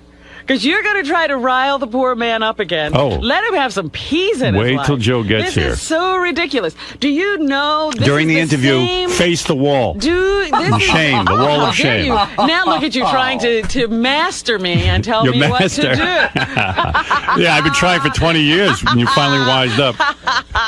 You won't listen. Whatever. Anyway, so Joe will be here. And we love having him in. And stop trying to demonize Muhammad Ali. Oh, I'm not demonizing him. I'm demonizing you. His life, and he's suffering for whatever those crimes are that he did commit. Thank you. Well, now you're talking. He doesn't need you to be his judge. And you should feel... I judge him. You should feel inadequate to judge anyone during this era. No, I'm totally adequate. These were people, we were all fighting for our freedom at that time. By the way, Robin wants you to know Hitler was just a simple artist with a dream. No, Hitler was a maniac who come on. got He's your hero. Who got control of another bunch of maniacs, and they all followed it. So do you ever get upset at anyone's behavior or no? Surely I get upset at the actual behavior, but you can't expect crazy people to have rational thoughts. Your hero, Muhammad Ali, was a crazy person. Is the wrong hero. Driven crazy by the society he was grown up. The wrong hero. You need to worship Joe Frazier. Because for Joe to be subject to someone else calling him a gorilla is ridiculous. It shows a lack of character. No. Yes. Joe had a family. You can't. That people, was part of the problem. Stop it. You've never had a national figure, beloved national figure, sit there and ridicule you. Are you kidding me? I've been called names all my life. No, not on the world stage. Absolutely. People have ridiculed me. Who's the prominence? Me just for working with you. Who is the prominence of Joe, of Muhammad Ali? The woman who runs Ebony magazine. Oh, I never heard of her. Almost every black organization. Never heard of them. They shun me. No. Shun me. Bullshit. Bullshit. That's right. Have you ever seen me in Ebony magazine? Yes. No, you haven't. And they had you behind bars in a cage. People have called me the same names they've called Joe. I'm going to put you on the cover of Howard Stern's Ebony. I'm buying Ebony magazine. Look, you'll see the real hero come through those doors today. I love Joe, but you can't carry on like this. It's ridiculous. You will see the real hero. It's ridiculous. Right, Fred? Unfortunately. Who do you side with, Fred? I think you're being overly simplistic of your evaluation. You're talking about they're about 3 years away from being lynched in the South. I think it was a black guy trying to wrest any sort of control for himself in the world. I want you to apologize to Joe Frazier today. But I do like Joe. To Joe. And I think it was gamesmanship on Ali's part. Absolutely. And Joe fell into the syndrome, just like George Foreman. Well, we all can't be as strong as you. And by the way, what is it, Gary? You know, there's one interesting part that you're leaving out of this. This ridiculous documentary. No, just as far as the relationship, and this is a true thing, Robin. You know, when Ali couldn't get a fight because he was out. You know, Joe Frazier went to the Pennsylvania Commission. I know all of this. Right, and they were in the back of a car, and Ali had no money. Yes. And Joe Frazier handed over I know. So, if you're doing that, how could you turn around and do that to Frazier? It's simple. It's not that simple. They were raised in a society that was crazy. That you have no idea what racism is. You have no idea what it does to people. None. All I can tell you is... What do you think South Africa was all about? All those black people dominated by a few white people. You know why? Do you know why? You're going to tell me. Let's learn. Because the tribes hated each other. So they couldn't unite to oust their black captors. Okay, but if Ali hated Frazier, why did he take his money? Why was he his friend? He was in a survival mode, obviously, all of his life. Excuses. See, the thing is, I don't think Ali ever hated Frazier. He was just using him. And unfortunately, Frazier took the bait every goddamn time. That's right. No. Joe was very naive. So Joe's naive, but he isn't. But he didn't He's make not fun a of a bad man's man. race. No, he didn't. He's a good man, and I he's think the people's hero. I think the pain that Joe felt a real was being black man. tricked by Ali every friggin' time. Well, Joe and his every family. time Muhammad was the devil. Part of that is the relationship between light-skinned black people and dark-skinned black people. I've made a decision. Not only are you going to face the wall during Joe's visit, but Fred is. Gonna face He's going to the wall. stare at you. I said I love Joe. No, Are you kidding? You're out. See, you can't do both. I mean, Ali- Howard wants you to choose. Choose, man. Ali even cheated the Foreman out of his championship. Absolutely. You ever see? There's a thing ESPN had on about like don't blame George Foreman for losing to Ali because Ali went there and he did some pretty amazing He gamesmanship did stuff absolutely to the same Frazier. thing. He would Same want to win at thing. any cost. I am with the dark-skinned black man. Well, then There you you're go. still separating the That's races. right. You're still Me and Joe. separating the black people from each other. Joe told me Muhammad Ali's white. On the So other no hand, high I'm the stepping yellows uniter. for you. I'm with the real black man. I'm the uniter. All of us are black, and it doesn't matter what color your Well, skin is. And Then you're not we black. have to realize what racism does. It even turns people against themselves. Joe Frazier will be here, and Robin and Fred will be facing the wall. Thank Here you. we go. Massa says we got to face the wall. Massa's telling you. You better listen. Because we got opinions that don't agree with his. I'm sorry. You guys better face the wall. All right. Mr. Frazier, good morning. Hey. Right this way, sir. Happy birthday. Happy birthday. It's a happy birthday. That's 2, 3, 4 months back. How you doing today? Oh, man, I'm doing fine. You excited to be back on the show? Oh, always been nice to you to Howard. You know what I mean? We're going to talk about what we used to do. What's that? What are you going to talk about? I really don't know, man. I don't mind. Anything, right? The documentary. Moving around. The documentary, yeah. Through Manila, right? Oh, yeah, this way, that way. Right in here. Okay. That's what you talking about. Now, what are you talking about? No bullet on Manila. That's what you talking about, Pop. Talking about the fight.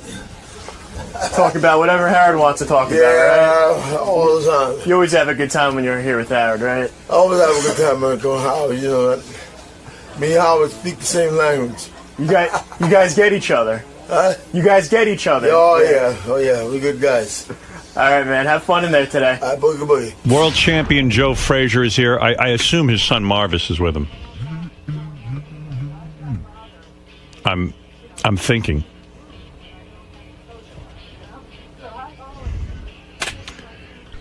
Joe is this man walking through the door this is the greatest boxer of all time. I don't care what anyone says. He's the guy left standing, not Ali or so-called Cassius Clay. This is the real champion, the world champion, the true champion, the true boxing champion of the world. And now, finally, there's proof. Hello, darling. Hello, lady. How are you? I'm just fine. How are you? Joe, that third fight, Thank you. Forget how we look. You look good. Okay. And your son looks good. The Lord been good to all of us. How are you, my friend? Oh, man, I'm doing fine since I see you. Let me tell you something. Yeah. You are a great man. History is now finally recognizing that you were the true champion of the people. You are the true black man. That's right. And you are the true Here you go, lover. separating the races Yep, again. that's right. Yeah. That's what Muhammad Ali did to my man. And so you're going to perpetuate the problem. Muhammad Ali is a worse racist than a Ku Klux Klansman. Oh, you're ridiculous, because Muhammad Ali He's a couldn't black enslave people. He's what? A black Ku Klux Klan. He's a black Ku Klux Klan. Do you know? All he could do was call names. In your new, I want to talk to you for a second. Good. In your new special, this HBO Did you documentary. make this special? Right. You must. Thriller in Manila. Okay. All right. First of all, I learned a few things. This Cassius Clay. Yeah. Oh, I wish he could beat you up. He can't. I could kick his ass. No. I'll fight him right now. All you need to mention my name. Don't worry about it. Cassius Clay went and spoke before the Ku Klux Klan and said that the people should be separated. Yeah.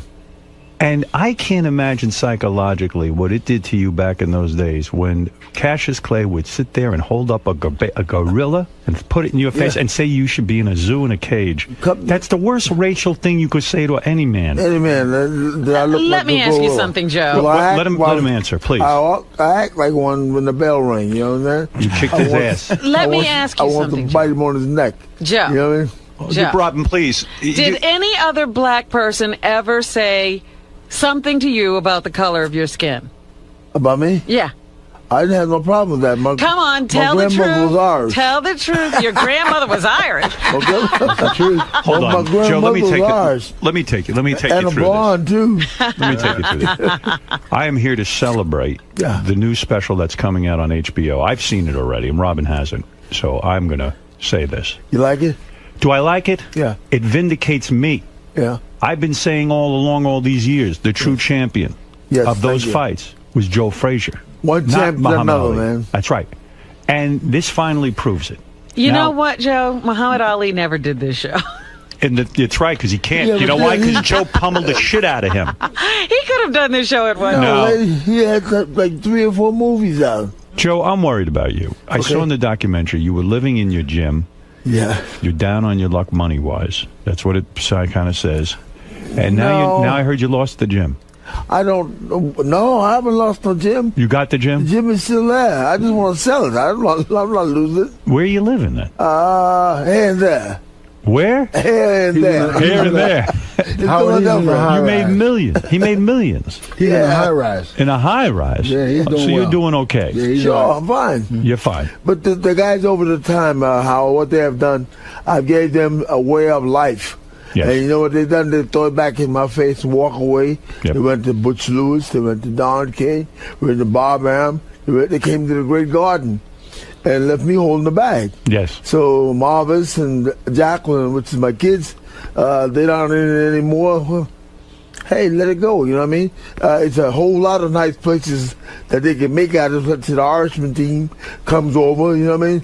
That's a gym, a hotel, a ballroom, a kitchen, all in the one is there. Marvis, Robin doesn't understand this. She doesn't live the life that we have. Oh, my God. Explain to Robin. I want you to explain to my audience what it was like for you as a young boy growing up, and Muhammad Ali is busy calling your father a gorilla and making racial remarks about him and saying he's an Uncle Tom. What was it like for you? Well, growing up, being Joe Frazier's son had that one or two sides. You know, everybody in that system would beat you up all the time because you were Joe. Because you were the enemy. But he was the hero. Yeah, he was the hero. Well, a lot of people when I was younger would say that. Well, yeah, your dad's the Uncle Tom, and my dad not an Uncle Tom. Of course not, Uncle Tom. This man bowed before no man. Right. You know who the Uncle Tom was? Yeah. Light, bright, and almost white. Again, Right. we're doing it all over again. I see we've learned nothing. We've learned nothing. What you mean we haven't learned nothing? We're learning plenty. Watch it, Robin. Muhammad Ali said, and I learned this all in the documentary, I hate Joe Frazier worse than the white man. Yeah, he's lighter than I am. Yeah. He's light, bright, almost white. When he spoke at a Klan rally, and they said to him, don't worry, champ, we're not going to lynch you. Yeah. You know how many black men were lynched by the Ku Klux Klan, and Muhammad Ali's palling around with him? That's right. I don't think he was palling around. Sure he was. He went and spoke. I Why? don't think they had dinner together. He was just white as them. That's what it was. It's true. You're so right. You're so right. Now the truth comes out, doesn't it? Yes, After there you all go. these years. All on the table. All on the table. Finally, I knew I was right. Man, like the Lord been good to me. Yeah, damn and right. The Lord been good to all of us. You know what I mean? You look good. You worked the farms and the fields. Yes, I did. You know what it is to be a black man in America. I'm in the back of that mule 24/7. Yep. Yeah. You know who was mule? You know who knows mules? You. Oh. Did Muhammad Ali ever work a day in his life beside being boxer? No. Who worked? You. Me. You. Oh, yeah, this is ridiculous. Right in the field. Matter of fact, I used to drive the tractor and load it all at the same time. You lost your toes working a lawnmower. That was a lawnmower. I said Robin ought to kiss you. That was a lawnmower. I said, a riding mower. You know what, Joe? I said to Robin before you came in, you ought to kiss that man's toes, and I remember you didn't have it. Yeah. Robin, when you want to go out? When you want to go out with What? Joe? When you want to go out with me? We're going out? If you want to. When are you in town? Huh? When are you in town? I'm in town now. I'm leaving. She's leaving town. Actually, I am going right out of town today after work. She got an enema. She looks good, doesn't she? She looks great. Yeah. She look good. You know what I mean? Doesn't she look good? That's a whole new hairdo, too. Different I wouldn't need the pillow. You the wouldn't? pillow? I wouldn't. Talking about her breast. You wouldn't need it. You mean you'd put your head on those two pillows? No, I had to put the pillow over her head. Oh. You wouldn't even need the pillow. You're all right, Rob. Sometimes when you're not with a good-looking woman, sometimes you put a pillow over their head so you don't have to look at their face. There you go. And with Robin, no pillow. No pillow for She got a pretty face. Thank you. I guess that's a compliment. You know what? Robin, you're a small piece of leather well put together. Oh, why, thank you. There you go. Marv is a chip over there. He has a poem like Kurt Angle. You always knew how to charm the ladies. He's a minister, you know what I mean? That's why he's trying to throw some good stuff there. You know, you talk about pussy. Yeah. Let's get this serious. Take it easy. You're in the presence of a minister. All right, but listen. You know when you talk pussy? This I learned in this special of yours. Ali, or whatever his name is, Clay, he took the fight because the so-called Muslim was cheating on his wife. Pay for all the more women. He took his girlfriend to the Thriller Manila. He was away from his wife. Wife showed up at the plane same time. His wife showed up. She almost beat the shit out of the woman he was with. Right. And here's a man, sir, proud black man. He's cheating on his black wife. Walking with supposed to be the Bible man. Right, Bible man. There you go, Bible man. Bible man. And he got 3, 4 wives. Yeah. Ready to kill each other. Are you saying boxing has hypocrites in it? What you're saying is Ali went to Manila to get away from his wife so he could have an affair with his girlfriend.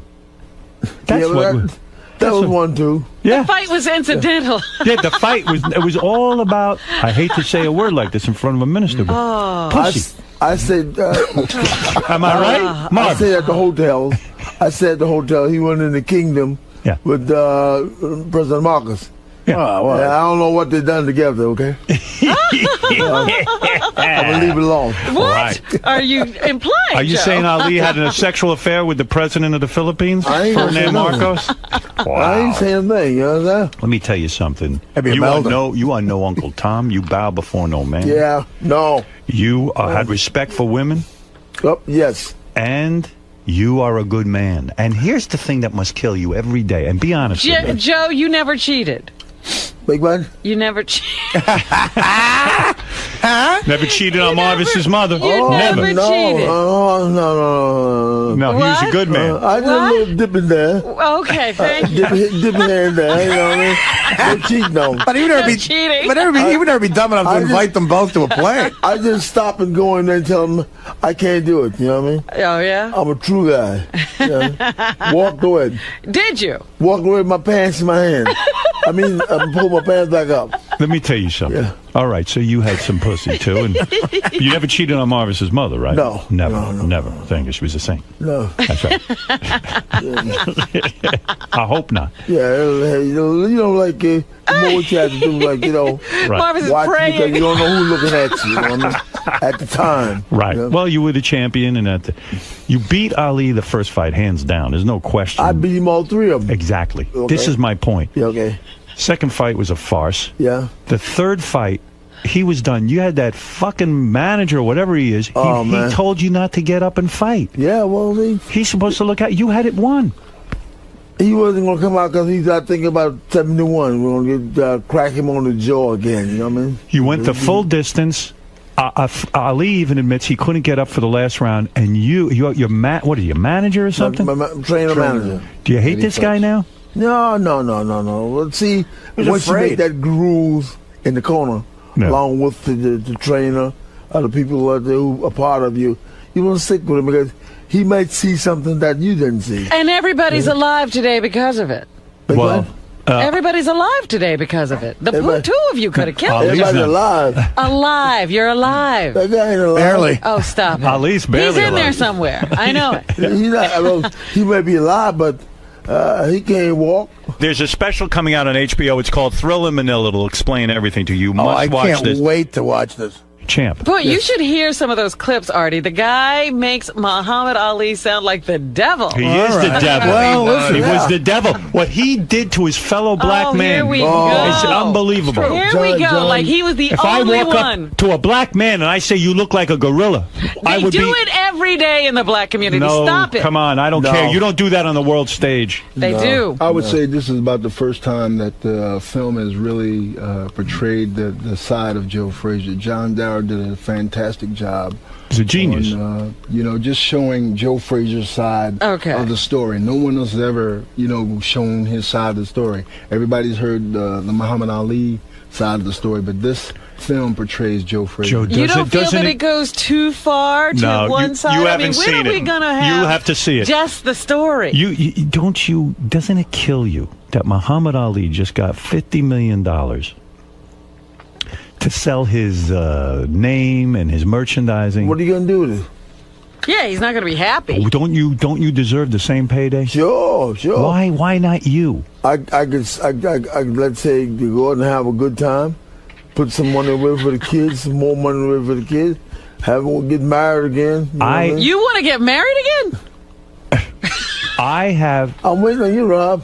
I have pictures of you hanging on my wall, not Muhammad Ali. He doesn't have any pictures. I got pictures of you fighting, not Muhammad Ali. I'm the one with the pictures, and it's always both of you. I got a couple pictures of him falling down on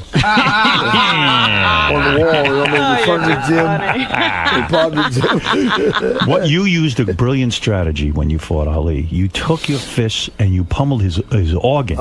You hit him in the stomach. You hit him in the ribs. Slow them kidneys down. Right. Yeah, the liver from function. Right. He was like in the hospital for days. And you wonder why the man was trying to save his life by getting Joe upset. Don't get Joe upset. Howard, he wasn't going to come out for the 15 round because he was thinking about 71. Right. So they tell him, you got to go. No, Joe not coming back out there. I said, hey, let me go out there. He said, no. It's unbelievable. No. I mean, you're unbelievable. You fought, and I don't know if people understand this. In the third fight, Joe had it wrapped up. He had won. Every judge said Joe Frazier is winning. He was winning on the cards? He was winning on the cards. He's got this manager type. Who knows who he is? He says to Joe, don't go out. It's it. Why would the manager want to hurt Joe? I mean, he was being protective because Joe was beaten up too a little bit. Yes. A little bit. A little bit. His eye was closed a little bit. I think they both went to the hospital, right? They did. But guess who came out?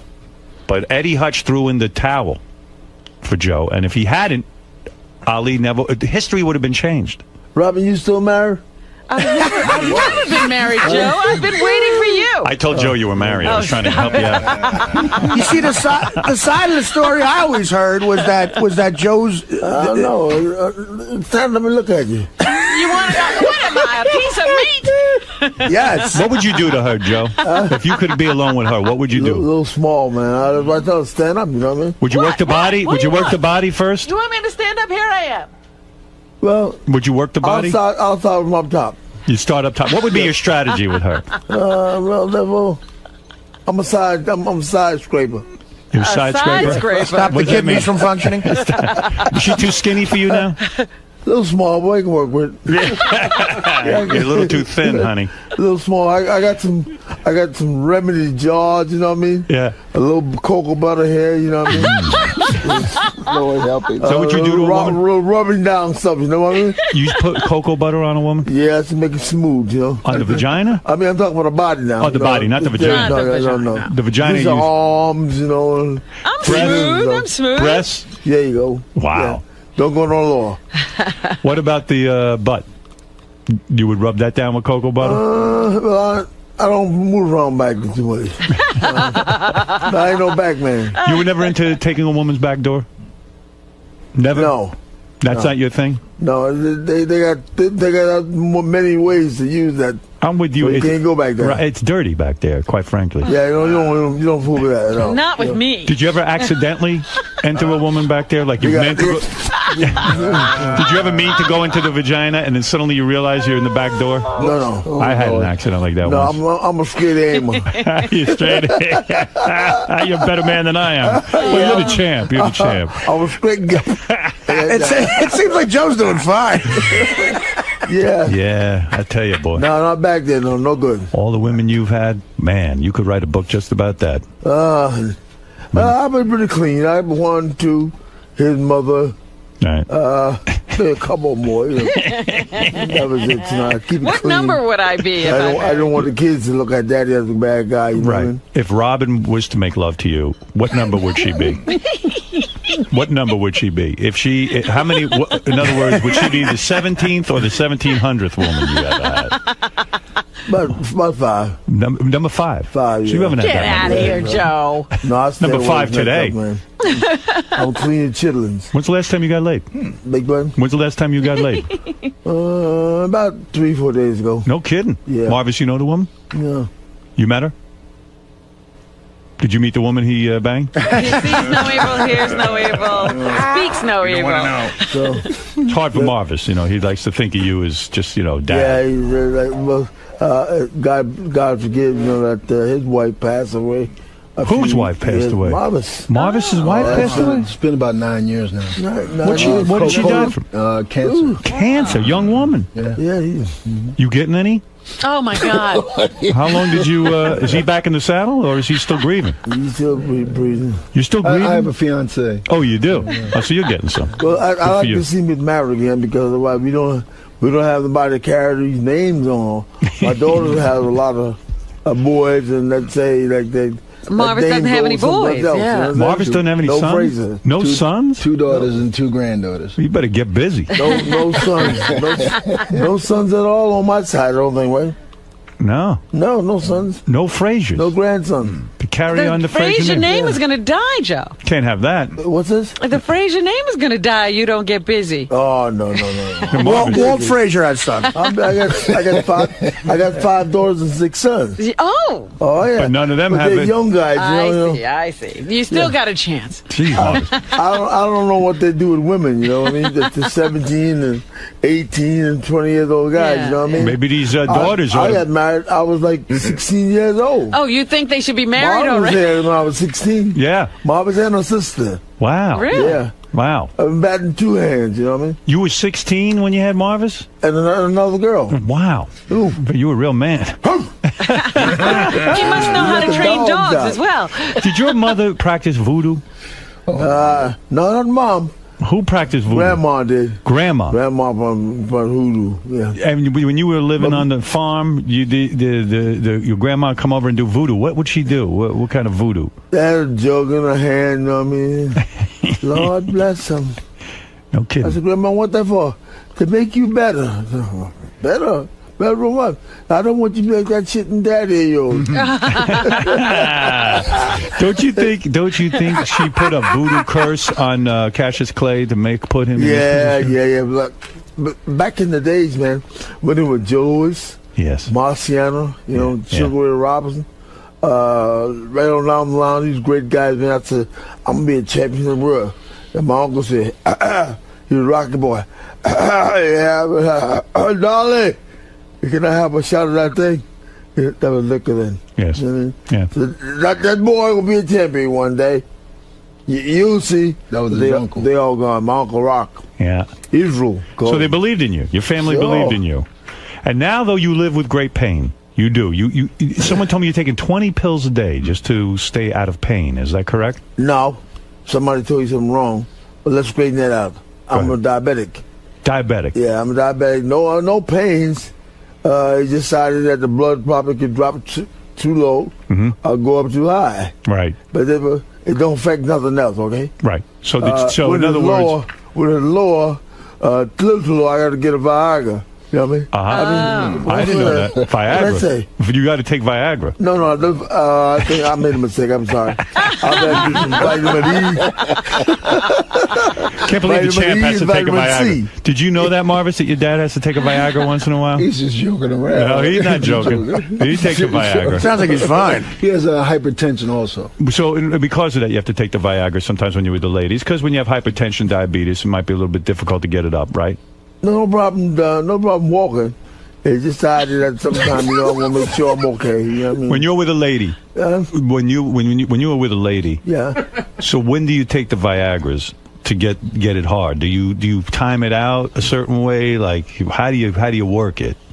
No, what I get in the morning, like I want to try different things, like in the E's and C's and stuff, and be So I probably just drop something in there, you know, to help the E's and the B's and the C's out. You know what I mean? Hey, Marvis, he takes Viagra. Yeah. I hate to break it to you. Marvis, he's got to take a little Viagra. The man is not a young man. He takes his Viagra. Smoking Joe Frazier. Yes. He's not going to discuss it with you. He discusses it with me. You see, you don't have these kind of discussions with your father. I do. He can teach you a lot about Viagra. I can't talk to him that way. You know, he's a minister. Right. I'll tell him every now and then. But Marvis is no fun anymore. Ain't nothing wrong with dropping a little Viagra in the E's and the C's. Right. And the B's. Yeah. Why not? They help each other, you know what I mean, down the line. You know? Absolutely. You never know when you might run up on something, you know? Marvis gets embarrassed by this kind of sex talk. He's going the godly way. I see what you're doing. But, you know, this is natural. This is natural. We talk about a man's ability to have sex with a woman. These are all jokes. He's a jokes. We're just joking. He's a minister. Yeah, he's a priest. He's not that much fun anymore now. You don't want to discuss that stuff, you know what I'm saying? He used to be a lot more fun, didn't he? Yeah, he's still fun. Yeah. He's still fun. Yeah. Let him go on and do what he got to do for what he has to do, you know, for the church and stuff like that. You know? But Does Joe go to your church? I'll try to stop him before they get there. Yeah, Does he go to the church? No. He's been there once. Oh, my God. Well, he's always on the road. You know, On the road, he's busy with the Viagra. He ain't got no time for church. He's on the road. Joe, does it make it as hard as like when you were a teenager? Oh, my goodness. Does it make it as hard as like when you were a teenage boy? Yeah, it almost as hard as this cane here. Really? How long does it last? Yeah. When you take a Viagra, like, and then you're doing a girl, does it after you finish, is it still hard or does it get soft? No, I'll be able to watch it off. Yeah? Yeah, you don't ban on me. Yeah. I'll be able to watch it out, you know. You're able to do it two or three times to the lady? I'll be looking for more. Wow. Yeah. No kidding. Yeah. So you can do it over and over and over. Over and over and over. Good Lord. I think with the E's and the C's and the V. The V. Never mind the E and the C. You need the V. I'm not an athlete anymore, so therefore I can do these things now. You know what I mean? You got a young girlfriend? Well, how old is she? We'll talk about that later. Yeah? Yeah. How old are these girls you're with? Big button? How old are the girls you're with? Are they in their 20s?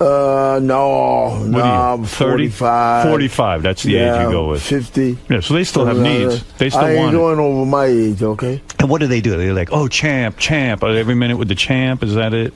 Don't call nobody's name because it might get in trouble. Right. You don't give anybody's name. No, don't they call nobody's name either. When you're with these women who are, let's say, if some of them aren't that beautiful, and you say you put a pillow over their face, did you ever once smother a woman by accident and kill her? No. With the pillow? No? They gotta give them breathing room. Breathing room. See, Robin, if Joe ever put a pillow over your face, you'd get breathing room. Stop. So don't worry. He would know to let me breathe. You know how to control the pillow. Yeah, but you don't need a pillow for her. Thank you for not smothering me, Joe. You still married? I'm not married. I've never been married. She's never been married. Oh, yeah? But she has boyfriends. Don't ask what's going on. She's got boyfriends. Oh, yeah. Yeah? Yeah, she loves it. I don't know what he's talking about. She loves it. How many boyfriends you have? I don't know what he's talking about. I think she's got one now, but I'm not sure. I don't know what he's She's talking about. got a young white guy, Joe. I don't know what. I don't know what he's talking about. I don't know what he's talking about. 25-year-old white boy. Oh, yes, right. Sure. Nothing wrong with it. Sure. Yeah, barely out of diapers, this one. Man. I'm with a kid in a diaper. No Viagra there. No. That's who I'm with. I'm with a kid in Marvis, a diaper. when you were a young man growing up, did your dad ever take you aside and teach you the pillow technique in case you ever with a girl? Did your dad ever teach it to you? You must have learned something from him, right? You know, what was happening? Marvis had more of a quiet life, more than the other brothers of his own. You know what I mean? He's a great man. Yeah, he's a great guy. I like Marvis. He's a true preacher. You know what I mean? Yep. I asked him how he does it. You know what I mean? But therefore, he said, "Look, Dad. You know, I gotta walk right." I said, "Well, ain't nothing wrong with walking right, but when them girls come to see you, you gotta do your job." Oh my! Right. You know? This was your fatherly advice. You're a good father. Yes, right, man. You sat your son down and you said, when the girls come, you got to do your job. Your job. That's what it is. I mean, Yeah. they ain't coming around you to shake your hand because you got a couple dollars. Right. They want to get beat up. I didn't say eat up now. I said beat up. Right. You told him to you taught your son early on, you got to satisfy these women. That's right. Did you encourage him to perform oral sex on these women? In other words, some men don't teach their sons that. No, we don't go that way. The black community. That's a little rough for him. Marvis, I ain't gonna get down too rough on him. You know what I mean? Right. That's some of the things they ain't gonna tell you no way. You know what I'm saying? You never licked a woman down there, right? You never did that. You never sat there and licked them. No, I never go that low down there. You never went down there. I stay above the navel. Above the navel. And you taught your son that too, right? I hope you did. Marvis, you go below the navel? Wow. Why not? No, man, no. Oh, my goodness. Marvis is more beat up than when he fought Tyson. Down goes Frazier. Do you think Muhammad Ali used to lick all the women? He probably licked them down there, right? Because he bows before the women. I don't know what he done before. Now. Yeah. At a Klan meeting, he probably did it. I'm sorry. Now, who knows what he got did? to do something now. You know what I mean? He probably can't get it up, so he probably has to lick them forever, for hours. Do you think that his wife or someone has to like he just has to lick her for hours because he can't get it up? Because of what you did to him? I'm not sure what that's all about. You know what I mean? But you're still giving it to I him. respect him and the wife on those parts. I don't really know what they're going